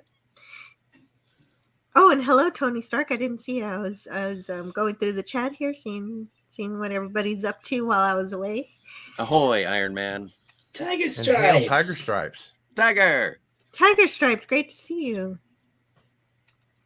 I would like to say that Tiger Stripes has been in regular attendance in my October midnight movies, Nice. which That's are great. either a double feature or a triple feature if it's a weekend. Very You know, cool. Hello. I did show. Oh, and No, I hello, did- Mr. Angel. Sorry, Mr. Doc. Angel. Hail, Mr. Angel. Sam. I did show up briefly for one of those movies. It was I think it was one of the Omen films. Yeah, it was one of the Omen films. It was the one What do you mean one of those movies? with the ones Your- you were. Your watch ones- parties. Oh, I see. Yeah. I did. You might not have. You probably wouldn't have known it was me because Because you went by the name Vicky. No, it does a thing where if you don't sign up, it calls you like anonymous and then blank animal. anonymous. Exactly. It was. Just, Oh, yeah. Would just been anonymous something. On Cosme, everybody's anonymous zebra or anonymous rabbit or something. Mm-hmm. You did the Reanimator as well, didn't you? I did, and Beyond Reanimator and Hey, Bride of Tiger's- Reanimator. Tiger Stripes. Hi. Hey, Tiger. There she is now, Hey, you guys. Tiger Stripe. I've always wanted my own theme song. Hello, hello. Hey, you guys. Hey, you guys. So this is Leth. She's a former something, because we do move on to find out, and she's like, what does it even matter what I did to get in here? I'm not even the same person anymore. And And then Dr. Noel is like, oh no, it's completely normal to bury emotions and memories. And so does Right. Dr. Guy here, Tristan. And what's his name? Adams. And it's just like, this is the most disturbing thing about Federation rehabilitation is like, oh no, we take these individuals and we bury their memories and hopefully they'll Erase become them. productive. Right, erase them. No, Yeah.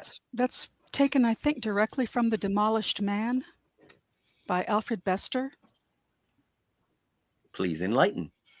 Oh, that's hence the title. When you're found guilty of a crime in that particular future, they wipe your brain. Oh, so this is this derivative?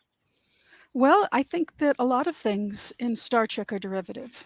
I think that it's they kind are, of also, and it's almost, it's, you know, homage as much. it's kind of too. also like, well, I mean, there are a lot of science fiction where as a punishment, they wipe your mind. The only problem with it is if your personality is already a violent one, then eventually you'll probably go back to it. Oh, that's interesting.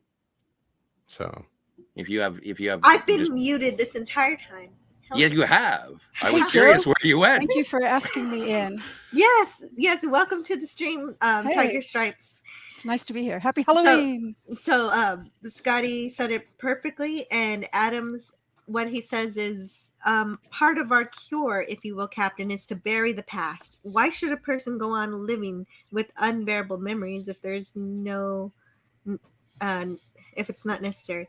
Oh, I feel quite sure you'd concur with me in that, Dr. Helen, and she does, and I agree. I agree. That's which. You know what? And this just Disturbing. occurred to me, but this is a thing where I think because of this episode, this is the reason that Kirk says in Star Trek V, I need my pain. That's a good connection. That, and I'm making it up. I'm sure there's no actual real life connection, but I'm okay with it. I'm fine with it. Because well, I mean, he was the only, sat in the chair. No one else sat in the chair. And he's obviously like flustered by the experience by the end of the episode. But yeah. There was a lot of sort of artistic license taken to make the viewer willingly suspend disbelief on this episode. And it's very clear that that Star Trek V is informed upon Captain Kirk's experience in the original series. So that makes sense. Largely because he wrote it. Right. They locked him into a room for 12 hours and he came out with a napkin for a rejected episode of the original series. And they made that into Star Trek V. That's true. And it was so good. Yeah.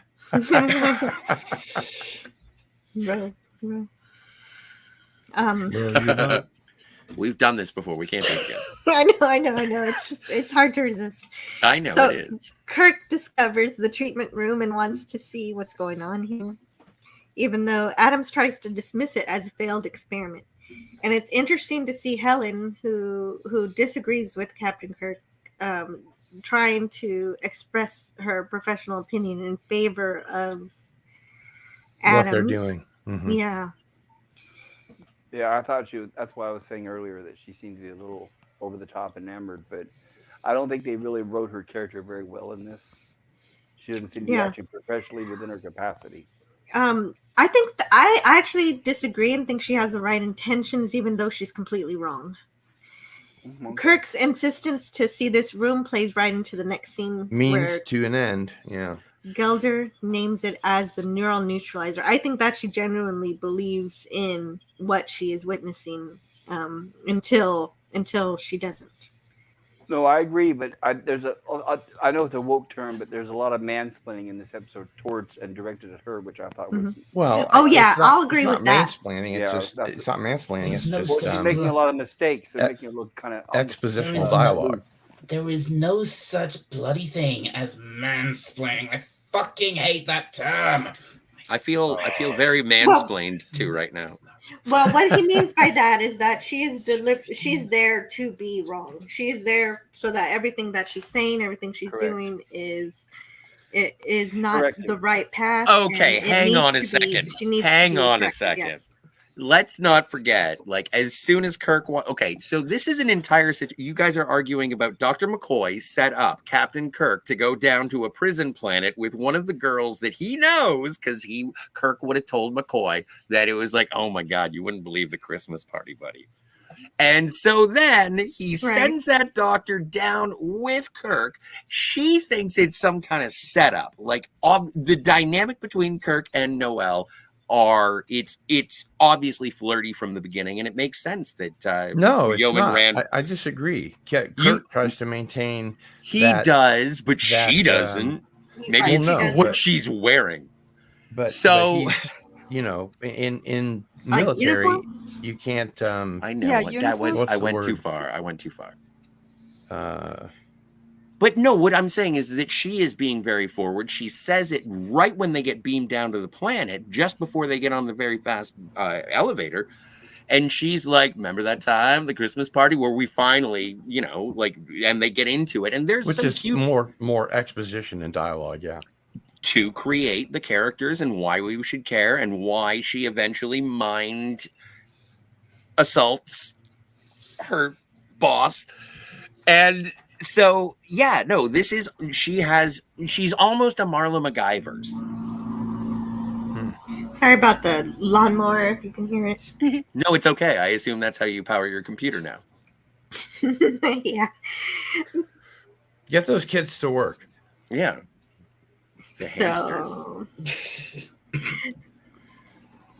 So anyway, this guy is clearly doing his job. Yeah, Kirk's insistence to see this room plays right into the next scene where Gelder names this device as the neural neutralizer. Sounds totally safe. Yes, it does. Well, yeah, that's what Adam says. Adam says it's totally safe. And his the guy's blank stare is also a dead giveaway. Like, look at how big he gets his eyes in this. It's crazy. Yeah, I know. Anyway. Adam says a neural neutralizer, experimental. Actually, we don't get much use out of it at all. That beam from above neutralizes brainwaves, relaxes the patient's mind, does them no harm, of course, and the effects are only temporary. He says it could help the more violent inmates, even though it doesn't do much, or so he claims. And Helen tries to back this thing up, as she says she does, even though she doesn't know anything about this machine. She's describing it. She describes the detriment to pumping people full of tranquilizers, justifying one bad treatment for another that she nor Kirk know much about. Mm-hmm. But I appreciate that she has a working knowledge. Yeah, I think that she's drawing on some knowledge from other penal colonies or just maybe Starfleet, because it seems to be different than the ones that they're used to, but there are ones that they're used to that do rehabilitate prisoners. Yes, and of course, when you read reports, they're going to be positive. So actually witnessing it is going to be a very different thing than what you've studied. Agreed. And also, and just to sort of build upon what you're saying, is I'm always curious as to why they bring, like, it's like, do you have a psychologist who also has a background like a in counselor? Penology? And it's like, actually, you know what, we do. And it makes sense to have that psychologist aboard the Enterprise at the time, because it is a 5-year deep space mission. Mm-hmm. And part of the mission is going to be madness. How does this affect the crew? How does this affect the crew? And so we're going to need one of those. And Scotty, so there. Did you know that in phase 2, before they turned it into the motion picture, they actually had a counselor on the bridge character? I didn't. Who? Oh, they didn't cast it. You know. Oh, okay. That makes sense. Yeah. Yeah. Gene Roddenberry had always been interested in futurism, and that includes the medicine of the future, which is what we're talking about in this episode. And also, I just want to thank you, James Caserta. I did say MacGyvers. I meant MacGivers.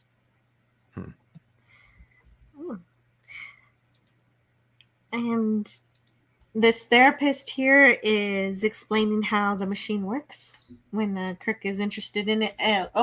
But I need my next slides. He's totally in his jammies, man. He's like, No, I know. I got want a- those pants. He has a very nice cold shoulder shirt on. A lot of cold shoulder shirts in this episode. no. Yeah. Oh, interesting. Oh, okay. I guess I missed the part where the therapist describes how to use the machine. He says it's quite simple. Off the switches and the large control here changes the strength of the brain neuralizing beam. Mm-hmm. And even without knowing much about the technology, Noel is still so sure that this isn't a chamber of horrors, which Let's exactly call what a it spade is. a spade. It's the agony booth. Yeah. You know what? And that I'm still with you. That's fine. In the Miri universe, this is where the agony booth and the Tantalus field were born. Yep. That's got to be in a novelization somewhere. That's not an original. You would think. Hey, maybe we Good should write idea. one. I do see the parallels. Yeah, because CBS pays out for novelists these days. Oh yes, big time. Yeah. Yeah. This one causes pain too, but Right. The agony booth psychologically directed. Right. And the agony booth was strictly for torture. This is for wiping out their memory and control. So it's also for torture, but also it's more complex. Right. It's torturous to do that to somebody. But Pop Culture Curator, I was half joking. Well, but also I'm a mirror universe scientist, and I'm going to say, so if we can give them psychological pain, why don't we give them pain of their whole body? And then I can run with it because we got some murdering to do, Charlie. I'm in the mirror universe. I got a goatee. Right. A Van Dyke, actually. Just I be careful. apologize. Yeah. No, I'm going to get stabbed. Like, seriously, I wouldn't last a day in the mirror universe. Where'd you get Well, killed by that's your why you mirror should be a self? private instead of a lieutenant. Probably. Like, Actually, they don't let anybody lower than a lieutenant on the bridge except for the yeoman and TOS, do they? No, Leslie, Mr. Leslie, he's an ensign. Oh, is he? Yep, no Chekhov stripes. was an ensign. Started out as an ensign. Well, Yep. the more you know. I know, right? Yeah. And so Adams describes what happened to Simon, or his story anyway. Right here, Captain. Yes, Simon was a very stubborn man. He could have sat in that room for years with that beam at that volume or even higher. Or A little if foreshadowing, huh? Yeah, or if he simply had someone standing by to snap it off in case he got into trouble, but no. He tried it alone and on full volume. It's a pity. Yes, precisely, Cardinalson. It is foreshadowing for the end of the episode. Foreshadowing. And Oh, no. and we see the therapist working on the patient, or torture victim, really, saying that if the patient remembers something, they'll be in pain. Because the guy that's working on him is actually an ex-patient too. Yes. Yeah. And Spock checks in with Kirk, telling him that Van Gelder says Kirk is in trouble, and that Ben Gelder is horrified when Kirk says that they're going to spend the night at the penal colony. Yes. No, you can't. You can't. Don't let them. Don't let them. But before this, like, I really appreciate the fact that there is a conversation going on between Kirk and Spock is like, "Are you alone?" And Kirk's like, "No." Yeah, make sure to check in every 4 hours. That's Well, but Fridays this fall on Fox. Not only that, but like, no, even Dr. Adams says, "Oh, your first officer seems very." He says something. He seems resolute. So funny. He looks like he's watching. Do you think Star Trek Discovery. exists in the Star Trek universe? No, Star Wars does, though. it must. Yes. The Beastie Boys do, apparently. Hmm. No. Okay. No. Yes. Frankenstein does. Frankenstein the movie does. Just to get ahead of this comment, Jill, with Sci-Fi Nation, there I are hadn't even parts read of the it. Federation. Well, let me read it first before that you respond use to it. money. In the movie era, they talked about buying houses and boats, but never specifically money, so could have been Federation credits. Yes, and they do touch on that in the original series. Like, for instance, the trouble with Tribbles. He's selling tribbles for Federation credits. Mm-hmm. For you, my friend, just 5 Federation credits. Oh, the economics of Starfleet, of the Federation, is such a tangled web. Indeed. And I would love to get into it, but it's gonna, like, how long do we have? Yeah, we got to get on with the review here. Yes, we do. Actually, I'm just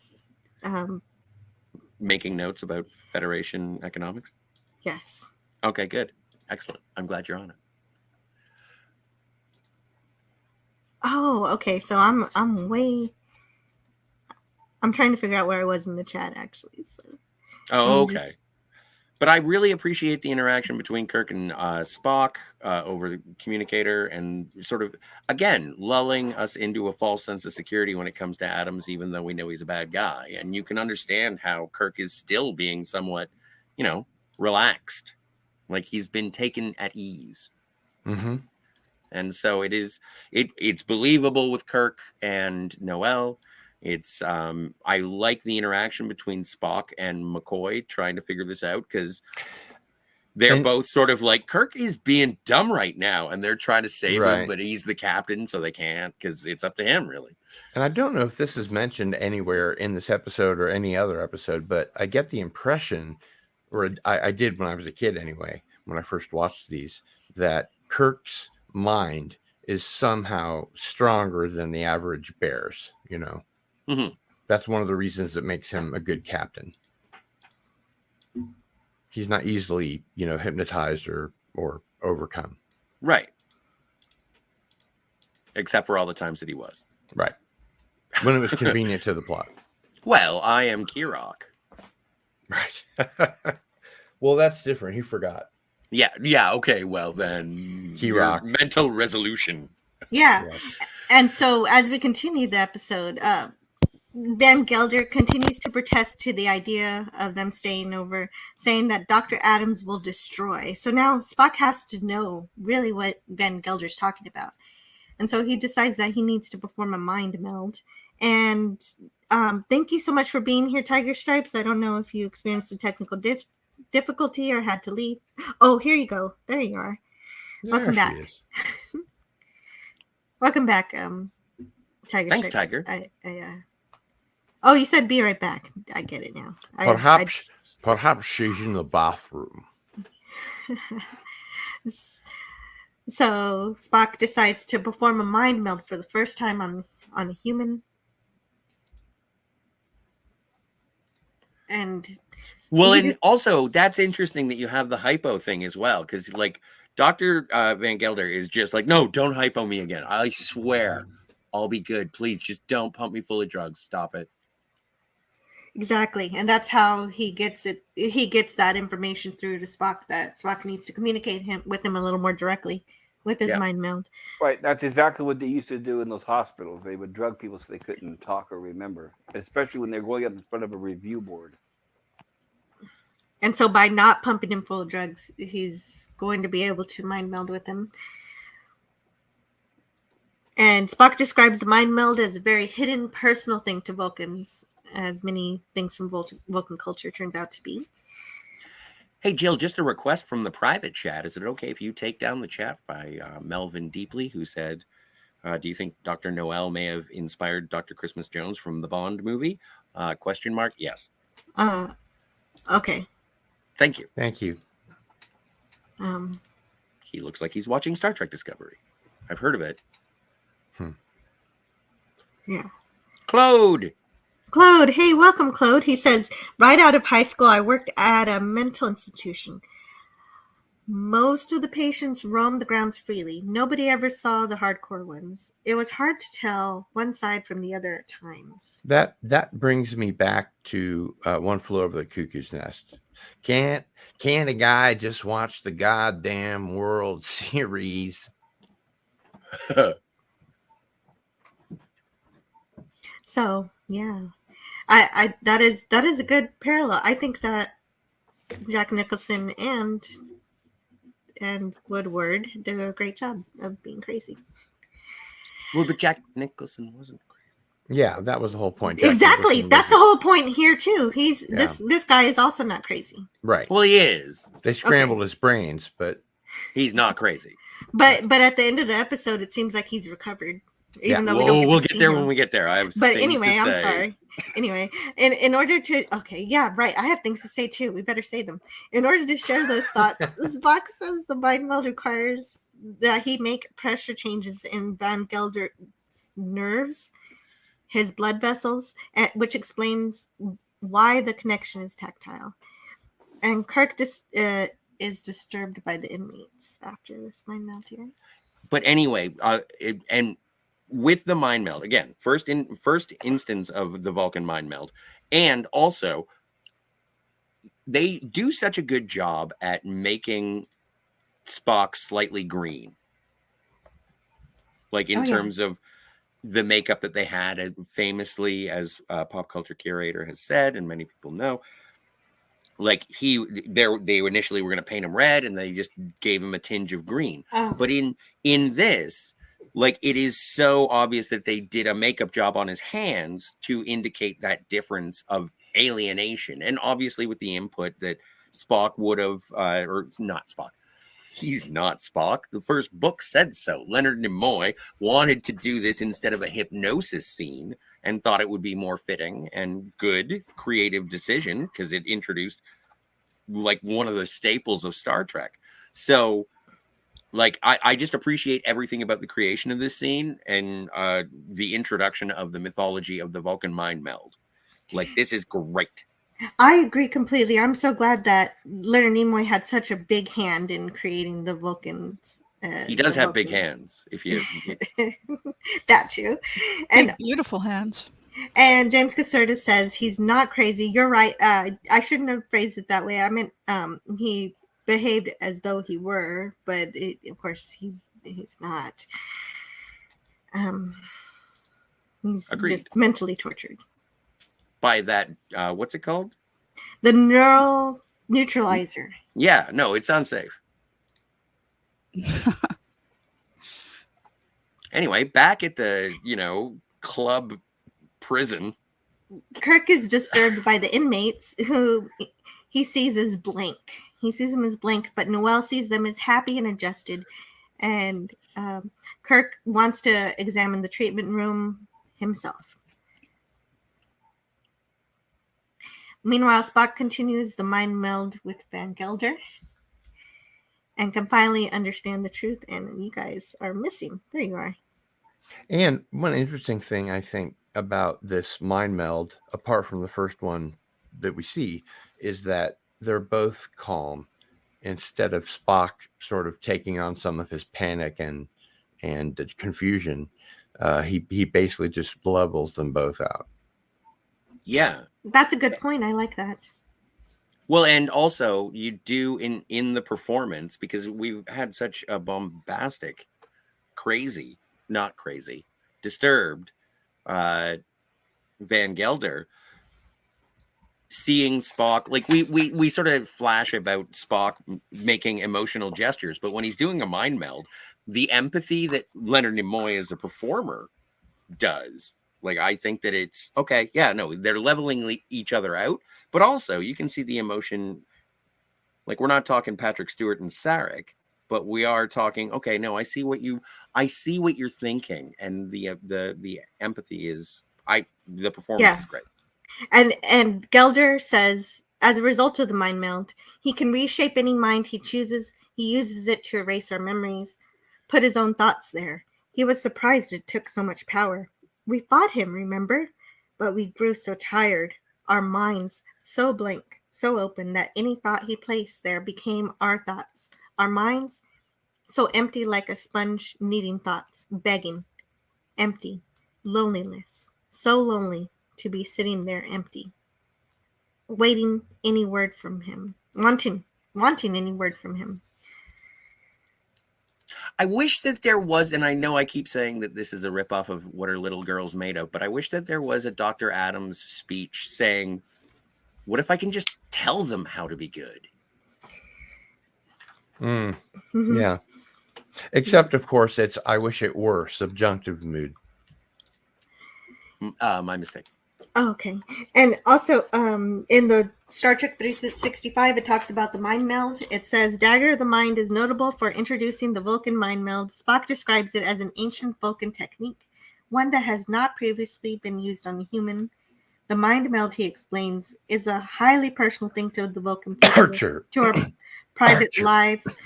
But as we would come to learn in later episodes, there's little about any Vulcan ritual that isn't highly personal. The mind meld allows two personas to become linked telepathically, literally sharing each other's consciousness. Far more reliable. Consciousness. Far more reliable than any truth serum. It can also get to the source of deeply held repressed psychological problems faster and more effectively than psychotherapy. That's a weird word. Hence its logical use here to plumb the depths of Simon Van Gelder's damaged mind. Actually, not only that, but this lays the foundation for a very important episode of TNG where Sarek mind melds with Picard, and that lets him use Picard's control so that he can get through the ambassadorial functions that he needs to do. And of course, then we go back to Picard and we see him weeping on the table and crying and struggling and talking about loving Spock and all that kind of stuff. Yes, really great stuff. That's a beautiful episode, especially since the worst thing for a Vulcan is loss of control. So the fact that Picard gives him a respite from that is very meaningful to Sarek. But yeah, great episode. Well, and then also follow, like, come on, the repercussions of that mind meld are incredible. We can do an entire thing about Sarek and Unification 1 and 2 as being let's do that. Really great trilogy. So Spock, the book continues. Spock's finesse, or perhaps actor Leonard Nimoy's finesse, in performing the technique would be far more precise in subsequent episodes. Here, he positions and repositions his hands, touching numerous spots on the patient's skull as he makes pressure changes in nerves and blood vessels. Later, actually, now that I think about it, I'm sorry, Jill. Now that I think about it, he is lying down, and he has to lie down. And usually when he does a Vulcan mind meld, it's on people who are sitting up. Well, I don't know. Ask the Horta. Well, yeah. The book continues. Later in the series, Spock presumably learns that it's impossible to restrict his penetrating touch to the region between his human subject's temples and sinus cavities. Although a few times Spock actually manages to perform a mind meld, or at least implant a suggestion, without touching the subject at all, through a wall, by any other name, and in one instance via eye contact in the Omega Glory. Yeah, that's bogus. You got to touch him. Sorry. Yeah. No, but it was the Omega Glory. That breaks. Yeah. Well, you know, it's Nista. Come on, there's so much to. Yeah, that episode is good for the 4th of July. Yes, it is. What about a barista? There was this barista on another planet, but they were working for one coffee shop. Never mind. Okay, so yeah, probably a Starbucks. Starbucks. No, that would. Do you see how? Like, in the next slide, how calm and almost serene, restful he is. Well, and it's up until this point, he's been, shrieking and everything, like you mentioned, Scotty. And here, he seems almost, relaxed. Well, and it's an interesting. Their minds, like Spock always says, their minds are one. So he has Spock's control and lack of emotion. And I think that's the reason why Spock did this. It calmed him down, so he could think straight and get past all the treatment. Perhaps. Yeah. And he has a finger in his ear. It's the Vulcan ear probe. So, and then Kirk decides simultaneously that he doesn't want brain damage, but sits down right.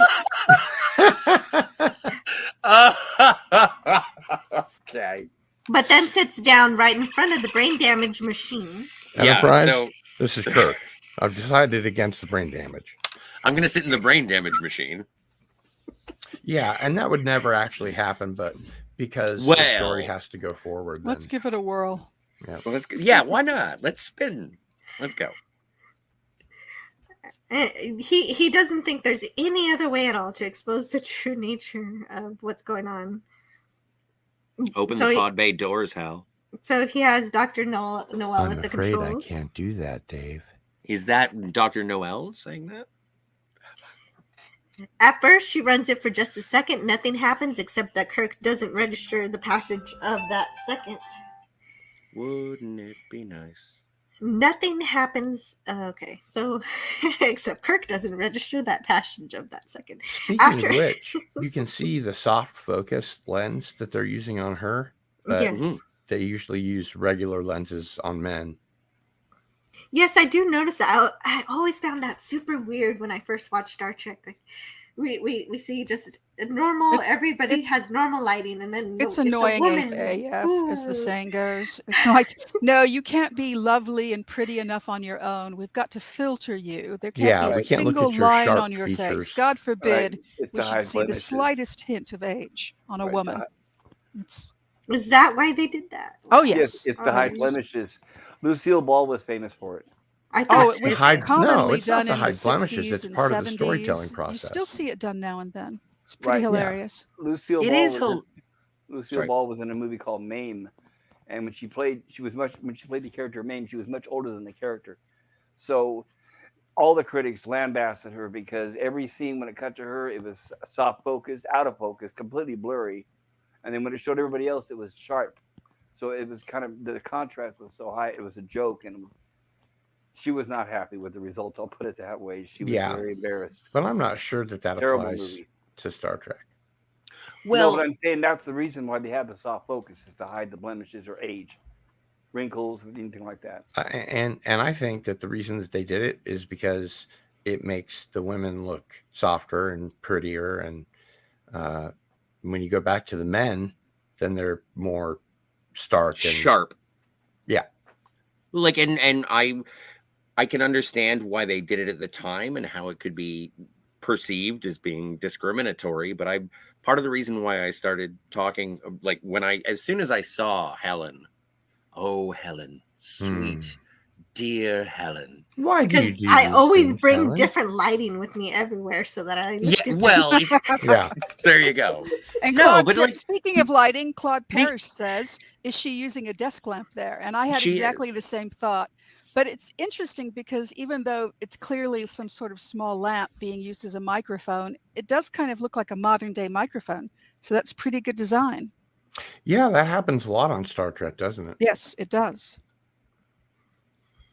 So she tries again, and this time she gives him a harmless suggestion that he's hungry, and this works.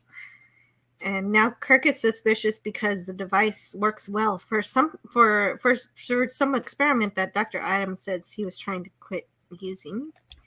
Right. He had stopped using because it didn't work very well. So then Kirk asks, Liar. indeed, pants so on fire. anyway, if I may explain the next progression. So yes, Kirk actually, says, I have to go away for a moment, so please explain. okay. So anyway, Kirk says that he's really hungry because Dr. Noel said, you're hungry. He says he wants to raid a kitchen. And then he says, okay, do something a little out of the box. I don't care what it is, but something Different. Yeah. Something that we can both be sure of. Right. And so he leans back into the chair and then is absolutely Smitten. taken advantage of by a crewman. I suppose that's true. So anyway, with the But he flirtation did ask that was for it. what I don't think he asked specifically for that. He said something. Well, it's like one of those old tropes. It's like, say something that only I would know about, and that way I know that we're on the same team. Because you know that, I know that, I haven't told anybody else. Well, if you think about going back to when they were on board the Enterprise, Yes. he was like, shh, be quiet, shush. He didn't want to acknowledge Yeah. that. So Well, and there are two instances where Kirk says that was a different time and a different situation. Please do your job. That's Right. all I'm asking. And then the second time is when he comes in and he's like, so do you find anything weird about these the inmates here? They're all blank. And she's like, you could have waited till tomorrow. And it's like, lady, I'm kind of doing my job here. Yeah. And so then she gets him in a chair and it's like, you can implant any situation. You're hungry. I'm hungry. Oh my God, this works. Mm-hmm. So He still never when would have we gone in met- that room and sat in that chair. Oh no, he would have. It's No, a he thing. wouldn't have. But I'm Kirk interrupting says- here to note move that the Claude story Parrish forward, he has observes to. that soft focus is like beer goggles, which is a Oh, pretty good. That's pretty That's clever. a good. That is apt. That's a good analogy. It's But I also find a bit And you know, given that derogatory. what you're saying right now, I did go to IMDb very quickly, mostly to verify that James Gregory was playing Dr. Adams, yes. because I recognized him. And instead of getting immediately, when I entered Dagger of the Mind, I got taken to an IMDb for a podcast, which starts out, Jerry and Ian, look at that awkward moment when you bump into the colleague you haven't seen since you hooked up with them at the office Christmas party. So I had to read that because I thought it was just too Nice. hilarious. That is perfect. Yes. And I suspect you described this part of the episode. And so is this happening in Kirk's mind? It's been a Yes. while. Yes. This that's is a right. memory that has been implanted by Dr. Helen Noel. yes, But it's Dr. not a Helen real Noel. memory. No, it's not No. real, because Right. what really happened at the party was they just danced and talked about the stars, and that was the Sure. end of it. And Because she that's went what's home really alone. beautiful for women, is when you have that long conversation. That's what really Mhm. hooks you. That's what you remember. Exactly. Yes. And that's So- the best. Absolutely agree. But then Helen describes her Harlequin romance version of what happened that night and implants it into Kirk's head. I think that's offside. It is a little Look irreverent. at this. Yeah. Come on. This is Wonder Woman 84 But level if you, crap. again, if you, Well, no, because if you look at the yes. corners, you can I see guess. that it's blurred Sort out of. in the corners to give us the impression that it's a flashback or a memory. Okay. No, but and you know what? And the thing is that But- this sort of thing never happens to women. They're never taken advantage of. Oh no, never. No, but this is the opposite of that, actually. Let me read from the book, 365. She's a beautiful girl, and she and Kirk obviously like each other. What's wrong with this picture? One big thing. It never happened. Kirk met Dr. Helen at the Enterprise Science Lab's Christmas party. They danced and talked about the stars, Noelle recalls. But afterwards, to her great disappointment, she went back to her quarters alone. Dr. Noelle clearly was uninformed about Kirk's personal rules of engagement. Despite his legendary appetite for the fairer sex, he makes it a point never to hunt within his own fold. U.S. Somebody, Wait Go a ahead. second. Who wrote that? somebody about, I don't know how Somebody many in years some ago book. now, 6 years, Authors, wrote an writers. article in defense of Captain Kirk, Yeah. really going blow by blow in the original series of every woman he had a relationship with and everyone that everybody thinks that he nailed, but that he didn't. Yep. It was really beautifully written. I can't find it again. Yes, I've been That's looking why for it. that's why it says legendary. Legends are created from, Yes, so there's this myth about him Th- being a yeah, ladies' it's man and being mythology. kind of callow, but he actually really isn't when you really Yeah, look into I it. agree. I agree Well, and- completely. I think I've read something similar to that, and it was a takedown of the reason why Pine's Kirk is not as good as Shatner's Kirk, because Pine's Kirk plays into Pine's that legend. Pike? No, Pine's Oh, Kirk. Punch Kirk. Yeah, sorry. And so, Oh, and I was confused. I was like, who? What? William Shatner's Kirk. I don't know who is this Pine fellow you're saying? Yes. Chris I have no Pine. idea. Chris Pine. No, I do. I'm just messing around. well, you I know. I seriously, my brain just broke when you said that because I don't No, but I'm just register saying- anybody else is Captain Kirk. and I. So, but there have been. Well, I'll anyway- tell you a story sometime when we have a moment. But I think that is something that the reason why Pine's Kirk is not as good is because it plays into the legendary ladies' man that is Kirk. But it was ultimately it was a memory that was portrayed on screen. It's like, oh, he's such a ladies' man. This never happened. What we're No, looking at right It now. was portrayed in parodies and Exactly. the So- idea of Star Trek. When people talk about it, that's what they love to talk about. Like, I think that when James T. Kirk has an honest emotional reaction. Like, sure, whatever. I think that there is a bravado and a Lothario level of Captain Kirk, but I don't think it's as thickly laid upon for, you know what? I got to choose my words better. He has an appreciative eye, but he rarely acts on it in Thank actuality. you. Thank you. Mhm. Agreed. And when he does it, it's meaningful. Yeah. U.S. Okay, Exactly. so the book continues. U.S. naval regulations, which provide a loose basis for Starfleet's fictional regulations, contribute compelling motivations for Kirk's standard. Personal relationships that are unduly familiar and that do not respect differences in rank and grade, violate the long-standing custom and tradition of the U.S. Naval Service, and are prohibited. The kiss shown here is the fantasy that was inspired by the Tantalus colony's neural neutralizer. Kirk had instructed Dr. Noel to test the device by implanting a unusual suggestion within his mind. Dr. Noel, in a flagrantly unprofessional moment, suggested that the aftermath of the Christmas party had gone differently, and that Kirk had swept Helen up in his big, strong arms and carried her to the boudoir, where presumably Kirk had his way with her. Or Boudoir. actually, boudoir. I know I There you go. mispronounced that. I'm just saying. I knew I mispronounced it when I said I'm but I was helping. I'm hoping helping. nobody. I was Boudoir. hoping, or actually considering this was her fantasy. Okay, so the important part here. Or actually considering this was her fantasy, it might be more accurate to say that Noelle had her way with him. In her mind, certainly. Because that is what happens after you have the long conversation. Yes. It's like that line from Bedazzled. If you can keep a woman up until 3 a.m. talking about any kind of rubbish, you're in. Yes, and though it was unprofessional to do so, it is interesting to see the turntable, the turn of the tables there for the kind. This And kind look of at thing. that smile. And yeah, he's not upset about it. It's very in a po-po. Mm-hmm. Very, very, Yes. extremely. Yes. But she does make up for it later when after this, when she has to remind him that he shouldn't be kissing her once Adams comes in and brainwashes Kirk into making it much, much worse than what she did. So yeah, this is the point where Adams shows up and he ruins the entire thing by forcing Kirk to become madly in love with Helen or else experience great pain.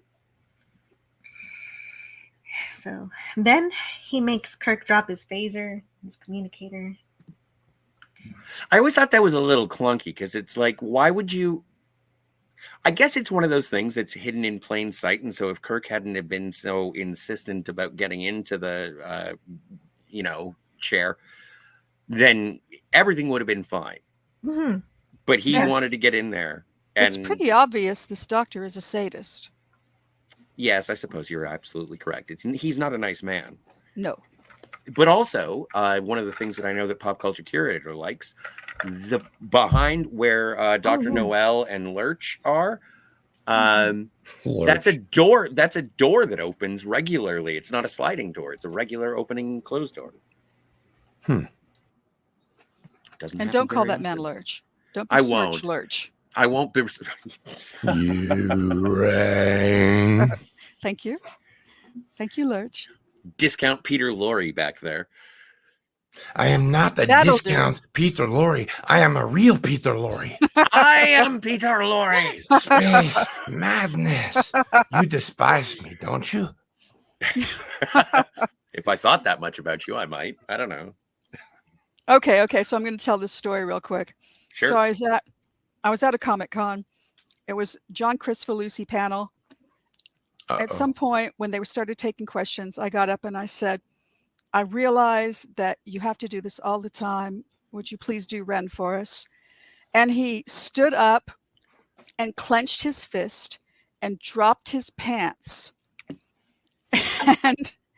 And he was wearing heart shaped boxers, so he clearly was prepared for this. Mm-hmm. And he said, of course, "You idiot." But You it was very satisfying. Well, yeah, you got the bonus plan. Yeah. Have you seen Happy Happy Joy Joy, the documentary about John Crispolucci? I have not. No, I haven't seen that. I heard that he's been canceled. I know important. a little of the story. It's important. Yeah.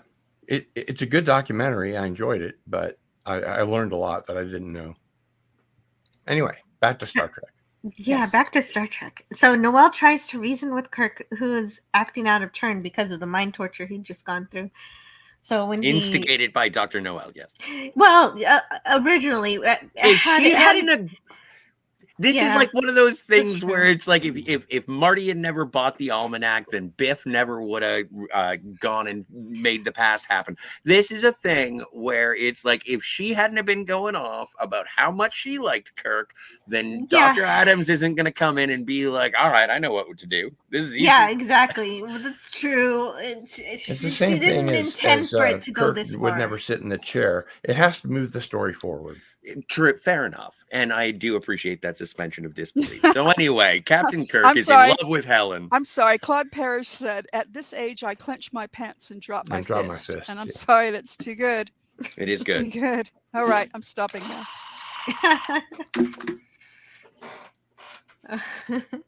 Okay, so anyway. Oh yeah, I have to do it the Star Trek Discovery way. Oh right, they don't know which way it goes. It goes backward.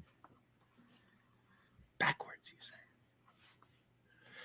So anyway, so she so when he kisses her, she has to remind him that he's being manipulated, and that helps Kirk remember. And then Kirk sends Helen through the air duct as he's sure that it may lead to a power source where she could disable the neural neutralizer. Which, of course, influenced Alien later. You know what? And Doctor Who. Die Hard. And, no, I was thinking about the end of... Die Hard. I was thinking the end of Dr. No. I was thinking of James Bond going through the pipes out of the... Yeah, that's what... Well, clearly you haven't watched enough Doctor Who. That's probably true. Like, I can't argue that. That's true for me, too. There's also a movie called Crawl Space. I cannot recommend it.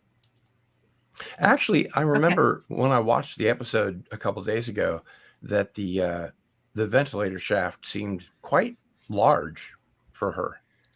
I mean, it wasn't like she was really having a hard time with it. Yeah, but that reminds me of... Yeah, no, but that reminds me of Teenage Mutant Ninja Turtles, and it's just like, are sewers in New York really big enough to make a home? Oh, yeah. Oh, okay. So I just accept it. I have been to the sewers in New York City. They're very large. So then Adams runs Kirk through the machine again, this time trying to brainwash Kirk into trusting him and then complimenting him, saying that Van Gelder had been a sobbing mess at this point. And we know that Van Gelder had a strong enough mind to escape and to explain what he knew to the Enterprise crew. So this just shows how much stronger Kirk's mind is, even though we don't see how well he would handle being as broken as Van Gelder is when he shows up on the ship. And Leth realizes that Noel is gone, so security's now after Helen. Okay, I apologize for cutting in. So have we determined by this point that that's actually not Dr. Adams? No, that is Dr. Adams. No, that is Dr. Adams. Why is he being such of an evil son of a bitch? They never say. Yeah, they never say. That doesn't make any sense. I know. It doesn't. Don't worry, we're gonna get to the end of the episode and all will be spelled. Okay. Has anybody brought up the meaning of Lethe's name? Yes. It is one of the 5 rivers of Hades. In hell, yes. So well, you don't have to smear it all over me, gosh. Oh, dude, we love smearing things all over you. So, Noelle is hiding while the guards try to find her. And she looks great. When Yeah, they look look, at that waist to hip ratio. Oh my Woo-hoo. goodness. Come Yeah, on. like I said, yeah, that's a you- corset. You're you right. couldn't pay me to wear a Not corset necessarily. Spanx. She's an actress. Okay. She's Like slim. that. Yeah, she's celery. Actresses are very slim. Okay. Also, and now, okay, so considering the last slide and this slide, like just seeing how things have gone, this is a really well shot episode. It is. Like the cinematography in this and the lighting and the set pans, design.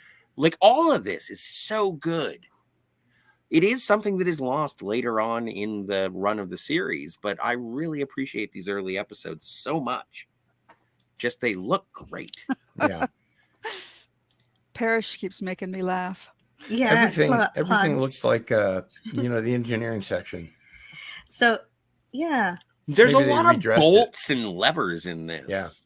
Pop Culture Curator must love it. Well, when they look away from the area, when the guards look away, she pulls down the master high voltage switch. Mm-hmm. When Like she a plays guard- with this for a while. Does that do anything? Oh yeah, at this point she doesn't do anything. Really Yeah, do so anything. this She do- jiggles this a doesn't knob. do anything, and Spock is trying to get down. She hasn't succeeded yet, so that's why they can't get down. Beam down. Beam Yeah. down.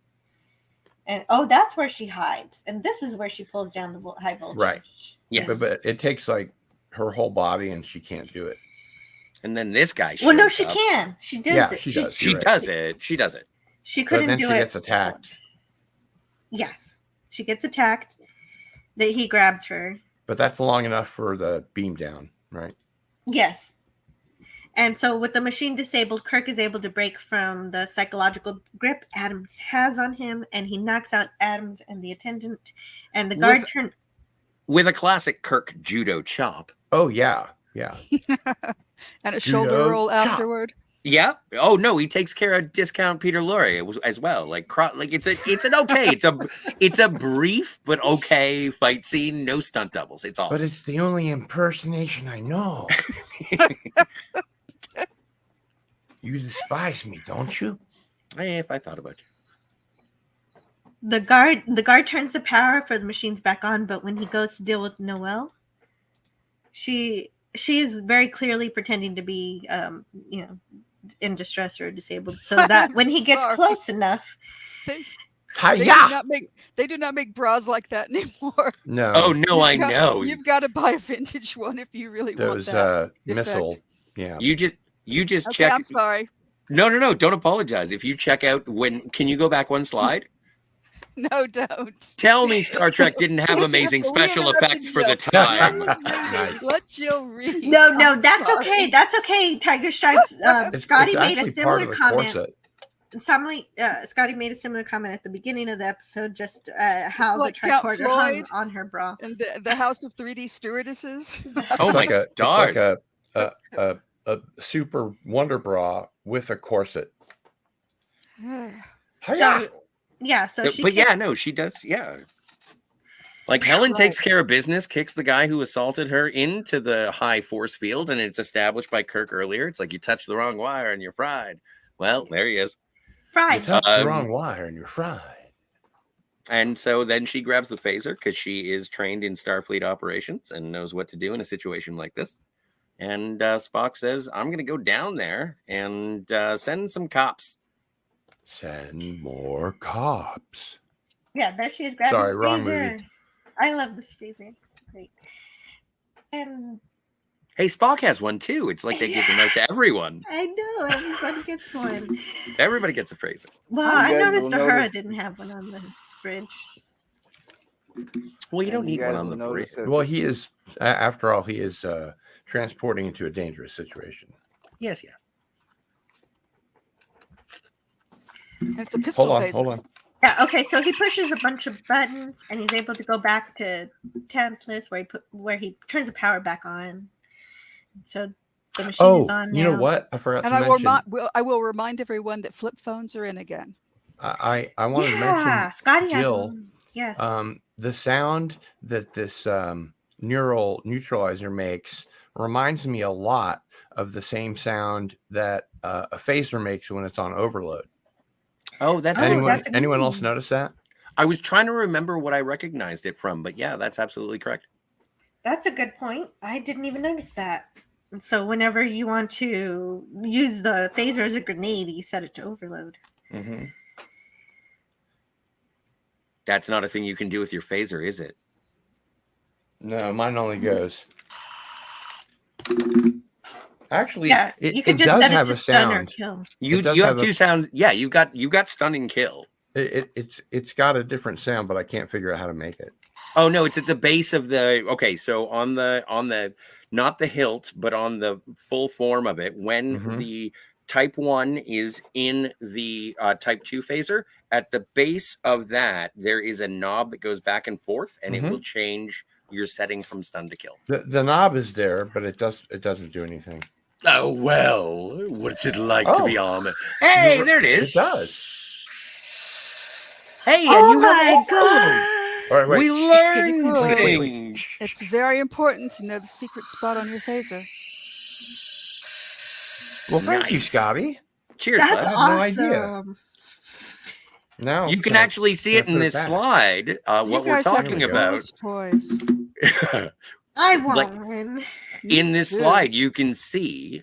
So you see the black part of the hand phaser, which is primarily like a grayish blue. That's the Type 1. You can pop that out. But what I'm talking about, and what Cardinal Sin just figured out to demonstrate, which is amazing, is that little knob there is where you change from stun to kill. Show us again, Card. Do it again. Neat. Show us the knob. Is not a thing I was expecting to say today. There's a knob. There's the knob. So rude, Well, Oh, wait. but apt thank you. in this situation. I'm not going to say it again. Please don't. Okay. Okay, But yes. see, Oh, That so is- cool. that That is is awesome. wicked cool. And the thing, Better be cool. It was $250. well, does it change television channels? Bloody No. heck. Okay. Yes, that's great. So we're almost there. Kirk is trying to kiss Noelle again, and even though this is the thing she wants, she knows it's wrong. So she stops him, tells him so, and reminds Kirk that Dr. Adams put that in his mind. And so, with the power back on, Kirk remembers that Dr. Adams was there, or he remembers to go look at the machine. And he turns off the machine, but it's too late. Oh yeah. Oh, and for some reason, Did he do a little dance? That's there? really good, Jill. You really Is caught that. You caught No, that Jill. change in Spock's Go back one. body Yeah. language. Can you send me that, please? That's really good. yeah, yes, you can have it. He looks Thank you. slightly Well, jealous, sad and jealous. Jealous. well, no, it reminds me of Alan Rickman in Galaxy Quest, and it's like, seriously, you got your shirt off again? How did you know my phaser did that? Because I have a phaser, but yours is Oh. better, so you have more settings. Okay. So Kirk turns off the machine, but it's too late for Dr. Adams. He was under And the machine for too He long. has the same fate as the one that he said that Van Gelder had. Well, Mhm. That Yes. he stayed unsupervised under the beam for too long. Correct. Well, but the purpose of the But for beam real. is to implant ideas, memories, repress certain things, evoke other things. Like, let's Right. not forget that the Dr. Adams started off before he went all crazy. He's a Rehabilitated. rehabilitator. A rehabilitator. And so what he wants is to do that, but unfortunately he's erasing people's minds instead. He's gone a little power hungry and he's hurting people. So now he's in a situation where a machine that was designed to put things into your brain is unattended. So it is basically just filling you with nothing It's and actually, supplanting you. I believe what they said is that it's draining his mind. So, yeah, yes. I kind of feel sorry, I'm being overly pedantic. So. No. I agree with you in terms of which way it goes. It's like it's the difference between they were sucked out of into space, and the I data think you says mean blown out. exactly. I have to wonder if Except it Sci-Fi was the other way Nation around. is correct about this. Is that really true? I've always wondered. Is what really true? You can self-destruct real Yes. life weapons. Just plug Yes. the barrel. That is true. Really? Yes. I mean, with a pistol. Yeah. Yeah. I have two examples. The first one would be a cannon on the side of a tank in Indiana Jones and the Last Crusade. And the second example would be anytime Bugs Bunny put his finger into Elmer Fudd's barrel. She's asking about real. Yeah, I had once heard that you really could stop a pistol by sticking your finger in the end of the barrel. You'll lose your finger, but you won't lose anything else. And I've always wondered. I would, if I was that close to the barrel, I would just take the gun. 10 minutes, Jill. 10 minutes. Yeah. So off screen, it looks like Van Gelder has made a recovery, and I like the stabilization of the mind melding with Spock. That I like to think that the stabilization of the mind meld with Spock had something to do with how Van Gelder recovered from this event. That would have been really nice for them to say. Yeah. And he has destroyed the neural neutralizer. And that's the episode. Okay. So okay. Yeah. And then we got to get into the ratings because I'm running out of time, even though I would love to stay here and talk another hour and a half. Sorry. Okay. All right. I'll reel it in. Yeah. I think this episode ends so very abruptly with such a very where did Helen go? Van Gelder's okay, I guess. Yeah. Why did Dr. Adams do any of this? You win the no prize. No. Yes, and so my final thoughts for this episode is I want to give it a B+.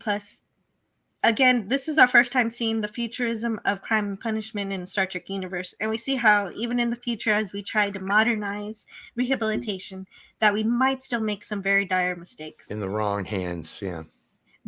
Yes. And this episode makes you think of the tragedies of the past, including things like Pop Culture Curator was talking about earlier, electroshock therapy and lobotomies. And in that aftermath, creating complacency through the zombification of the mind. So for me, even though it's not really presented that way, it is a very spooky episode. Anything that manipulates the mind or could cause brain damage that severe is pretty scary to me, especially when performed, especially when we see the effects of it through the performance of Dr. Van Gelder's character.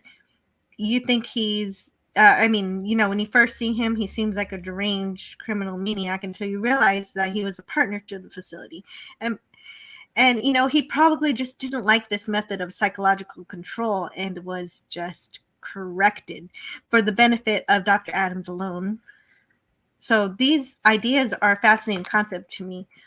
And the manipulation of the psyche as rehabilitation is something that I believe that even though psychologists don't use lobotomies anymore, I believe they're still trying to do something like this, and they still haven't given up on it. So that this is in the future is not really unbelievable, especially when on the surface of it, Kirk had visited similar facilities before, and he thought everything was fine. And as Helen said, everyone seemed happy and well adjusted to her. But of course, when you really look at them, that's not what you actually see. I love my work. Okay. So then to compound that, I enjoyed the pushback that everyone gave each other in this episode. First, with McCoy seeing issues with this form of therapy. Goodbye, Tony. Anyone else? Yes. Later, goodbye, Tony. Stark. Thank you. No, you don't have to say sorry about saying goodbye to anybody. You notice in the chat while I'm blathering on. Very polite of you, though, Tony. Bye, Tony. See you, Tony. You're not blathering. Please continue. So first, with McCoy seeing issues with this form of therapy before anyone else and having a disagreement with Kirk. Then with Helen having that same reaction to Kirk once he is down there and realizes things are very wrong. And of course, it takes Helen longer than everyone else for the spell to be broken on her, but only after Adams proves his sinister intentions. Maybe the only issues I have here, maybe I don't have an issue with it. All of the adorable expressions that we get, amusements from Mr. Spock. Or maybe bemusement might be a better word. Yeah, and I put that to the Great writers word. and Leonard Nimoy still figuring out the character and how he wants to portray the control of emotion, and yet still give the audience some type of measured responses that come through his human side, namely fascination, bemusement, as Cardinal Sin just said. I enjoyed the exploration and the development of Spock right before my eyes. So even that is not a fault. Even that, I love that part. So we know that Nimoy had as much to do with the creation of Spock as Roddenberry. And so in that, we also get the very first mind meld, which Nimoy also helped develop, which we discussed during this review. It's a very important moment in Star Trek history. So this episode, maybe it's not the best episode of Star Trek ever, but it is extremely important nonetheless. What we really have here is a great premise. I do find some of the story and dialogue underdeveloped. Some of the storytelling is stretched out with action rather than scientific exploration. But I don't, right, like how Kirk says, I don't know how this works. Just zap me with it. So had that been developed a bit more, I'd have given this an A. But as it is, I love the ideas presented and what it makes me think about. So I give this one a B+. Yeah, that's what I gave it to. Me too. Yeah, that sounds about right. I admire Kirk for wanting to subject himself to something that other people have been subjected to. I know it's not scientific, but I do admire that in a person. And of course, he would never, ever do that. But it does move the story forward. I am Right. kind of being swayed because, hey, what happened to this crazy person? Sorry, mentally disturbed individual who happened to stow away aboard the Enterprise. Well, he put himself in his own machine and it made him become mentally disturbed. So Captain Kirk beams down to the planet and he says, "Where's that machine? I got to get into that. I'm going to try that out. It sounds like a blast." Yeah. So right there, if you go back one, do you think that that's like a set extension through, like a matte painting, or do you think that actually goes through? I think it goes through, but I think it's forced perspective based on the size of the props. Yeah. Okay. Yeah, I agree. I concur. Yeah. Well, and based on production notes. James Gregory. Mariana Hill as the Thank Beaver. you. And it's weird. Like, that's not Mariana Hill there, is it? Yeah. That's weird that they would give her credit and that also she would be a person who is covering her face as an actress. I mean, they almost always put the name on the image of the actor when they're doing the credits. Well, and that's why for the longest time I thought that Baylock from the Corbomite maneuver was named Desilu. Nice. Very good. Quite droll. Yes, quite droll. Merci. So, does anyone have any final thoughts, ratings? And everybody seemed to agree with the B+. Yeah, we're good, I think. We're good? Okay. And again, thank you to everyone in the chat. Thank you to the lurkers. Thank you to the people who have been on the panel and those who have not. And thank you, Scotty. Yes, thank you, Scotty. And thank you, Pop Culture Curator. He did a really fantastic job while he was here. He had to step away and No, I haven't stepped away. I've been here the whole time. Oh, you've been here the whole time. He's just been quiet. Great. Yeah. No, he's just been quiet. Okay. Yeah, you could see that I was trying to get through the review. I think that's what it was. I tried to bring up a few things, but I wasn't able to. But I apologize. Oh, really? Oh, do you have anything you want to add? This is a good time for it. No, it's okay. That's all right. No, it's fine. Another episode Chat's been down. really hilarious today. Yeah, I know. I wanted to get through hilarious. more. I wanted to get through. I missed a whole bunch of chat here. 63 of them. No, a lot of them. Well, and you know what? Congratulations on the growth of the channel, Jim. Yeah, I was just going to say that. It's so nice. Well, please, you say it. I don't have to compliment her anymore. I do this all the time. Congratulations on the growth of your channel. Thank you. And I always appreciate 283 subscribers is nothing to sneeze at. Right, I just got a new one today, so I'm pretty happy. Don't you love about that when that happens? Yeah, and so thank you for listening and participating so much in the chat. Hey, I really appreciate all the comments. What did you say, Tiger Stripes?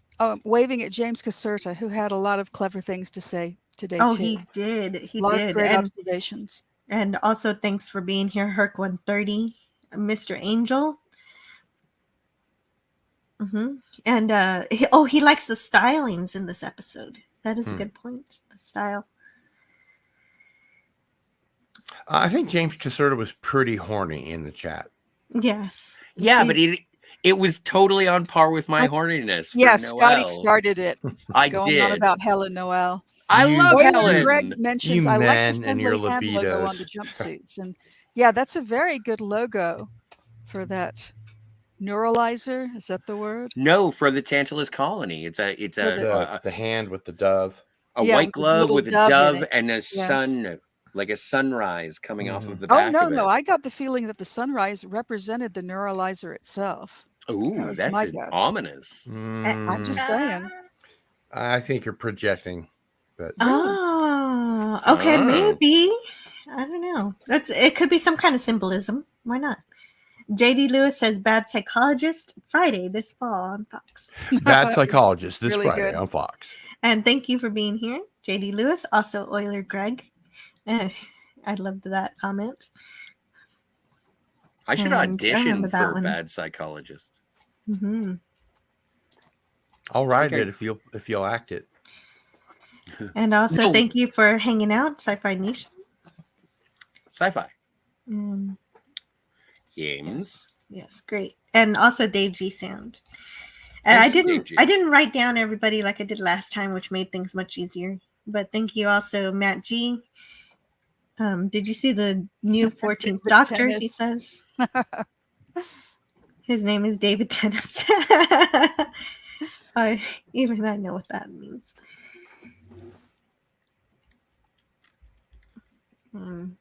Yeah, so thanks everybody for being here, and I'd like to give a chance for my panelists to plug their channels before I go. I know I'm going to miss out on calling out everybody in the chat, like Fractured Vision, and Yama's Queen Jess was here also. So if I missed anybody, I'm sorry, but I gotta fly. But before I do, we're going to check out these channels that are super awesome. If only the bot worked. If only the bot worked, that would make things much easier. All I can't figure out what comment I highlighted, so I could turn Bread it off. and circuses. Yes. Okay, so you go first, Cardinalson. Me? did. What did I do? New My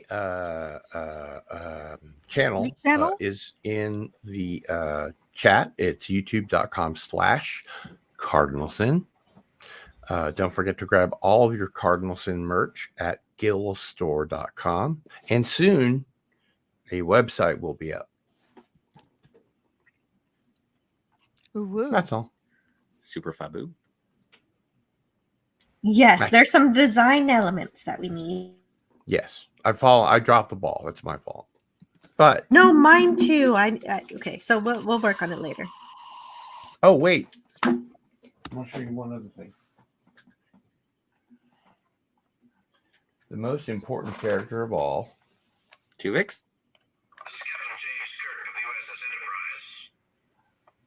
This is Captain James Kirk of the USS Enterprise. Ah.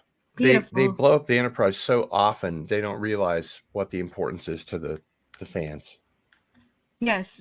Well, it is the main character. Well, and the best part is that the fans know. Yes. And you know, obviously. No, I've never liked the Enterprise. I'm more of a Deep Space Nine fan myself. I kid. I apologize. I know that I've just lost every subscriber that I asked for in the chat. My name is Scotty R37, and I co-host a channel called the Fantasmagorium Show with some of my friends, and we talk about stuff that we want to talk about. Tomorrow, we're going to talk about Natural Born Killers, which is a movie that I've been afraid of since the 90s. And on Thursday, if luck will be a lady, we'll be talking about Quantum Leap, the first season finale, and Of a the original retrospective series. of the Bacula. Yeah.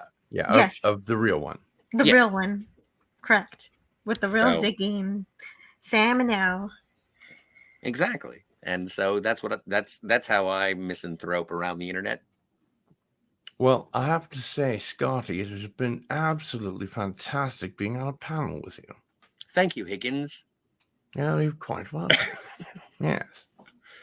I don't know if that was a Higgins accent, but I That's went a with James Mason. Yes, It's and it Oh, was, this oh, is James I That's gotta- Mason. spot on, James Mason. This is James Mason here. yeah, and Come it was here, great Lolita. to, It's time to trim your toenails. I wish you'd learn a new James Mason line. Maybe something from 20,000 Leagues. Just anything besides that one. Captain I Nemo, still haven't seen I insist Lolita. that you turn the ship around right now. Like, if I see Lolita, I'm going to be put on a watch list. So I haven't seen it yet. but that's thank you so Oh, much, I guess Cardinal I'm on Sin, a- for being here. You and Scotty really get along Yeah. pretty well. I really enjoy it. Well, you're very welcome. My pleasure. And thank you also to Pop Culture Curator. You've been fantastic today with all of your show notes and all of the comments that you made during the episode. Would you like to plug what you're doing this week? Thank you for having me here, Jill. You're welcome. On my channel, we cover Star Trek, the animated series on Mondays, and Wednesday we cover Gilligan's Island. Thank you. Mhm. Thank you. Yes, thank you. And Dalek? Dalek, are you around? Oh, I think Dalek's been gone for a while now. yeah, he's been gone. He's eating dinner. Okay, No, so no. oh, okay. No. Oh, you're here. I am here. I'm here, Jill. He was in the water closet. No, he couldn't touch the mute button again because he's got a pumpkin on his arm. I love it in Doctor Who when they talk about how useless the plunger arm is, and then it bites that guy's face off. I know. What are you gonna do? Suck me to death? Exactly. How about yes? All right. They are fully functional. Well, I mean, this. You just I mean, I- you just passed a milestone with 150 subscribers. Congratulations! Yes, It's a pleasure. Mazel tov. That's great. I did. Yes. Very. So yeah. My channel. I do have a channel, Dalek 451. It's easy. It's as simple as that. I did recently hit past 150 subscribers. I had a little celebration stream for that. But what I mainly do is I do kind of pretty much random live streams, talking about anything in pop culture, and I guess you could say I kind of specialize a bit in Doctor Who, and I just specialize in anime. But As far as your fandom or your creative side, do you mean like watching or? I think that's basically like what Synonymous. Go ahead. that's like where my passions lie, I guess. Well, and you're a big Harry Potter fan. Oh yeah. I love Harry Potter. Yeah. You have a breadth of fandom. A breadth. Yeah, and so everybody go ahead and subscribe Yeah. to Dalek if you like to hang out and have fun. You want to come? Yeah. Go subscribe to my channel. So And that you'll should see be to pop in everyone. and just hang out, Me, have a good me. chat about your favorite fandoms Me. and favorite shows and Mhm. movies. There's What? me. Jill? Yeah, Oh yeah, Tiger Stripes. Yeah. yeah, and then there's Tiger Please. Stripes. I made I a Halloween love what video. you've done with your Please go hair. take a look at it. I love Oh, what you've great. done with your hair. Tiger Yes. Stripes, you've got a video. I made a do it. Halloween video. Happy Do it. Halloween. Yay! Yeah, Happy Halloween indeed. Oh, that's it. I do have your channel. Hold on. Oh, all right then. An evil James Mason. Tiger Stripes has made a Halloween video. Go check it out Yes, I right did. here. And that's actually why everything is orange on my channel right now, because I had made it. If we Oh. search on Tiger Stripes, will we probably find your channel? Probably not. You can probably Oh. click the link. Click Well, on this link. They're unclickable, aren't they, in the chat? Oh no, in the chat you can click on them.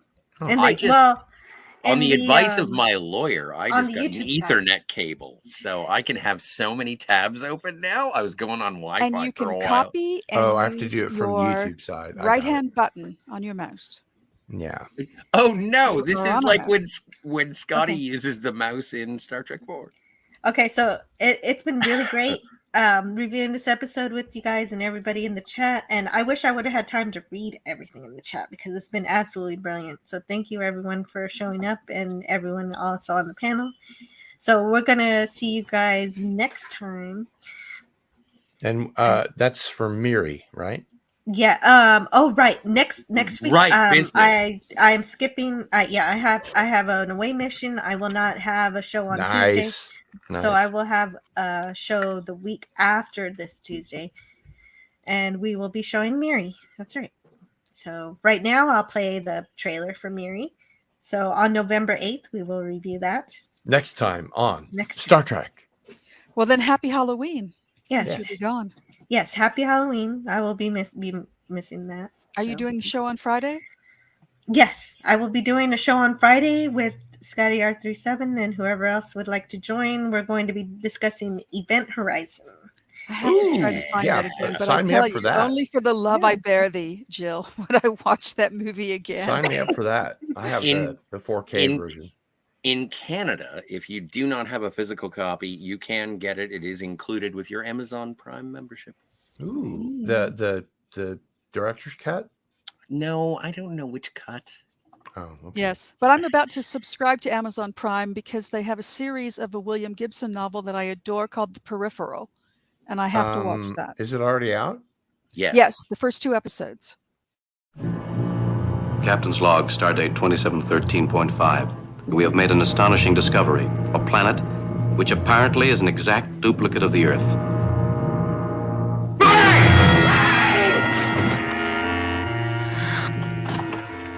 Don't hurt me, please.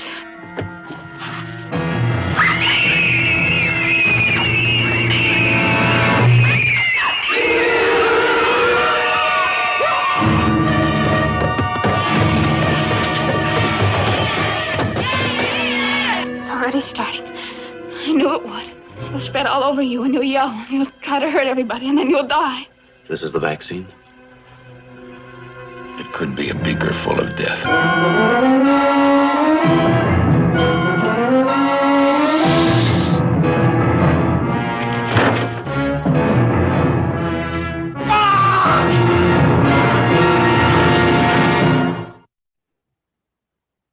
Well done, Jill. That was great. Hot damn. And actually, we're still live because I forgot to close out my poll. So I wanted to go over my poll just. Are we quick. not doing phrasing anymore? I definitely remember that episode. Well, how'd the poll come in? Okay, Chat seriously, disconnected. phrasing. So, Connected. 51% voted B to B plus, B minus to B plus. 37% gave it an A minus to A plus, and 11% gave it a C minus to C plus. And so, For the record, I'm not being rude. I know that Jill is an Archer fan, so. yes, I am. And so we'll see you next time. Now that I don't get it. But Okay, bye. Okay, bye. Bye.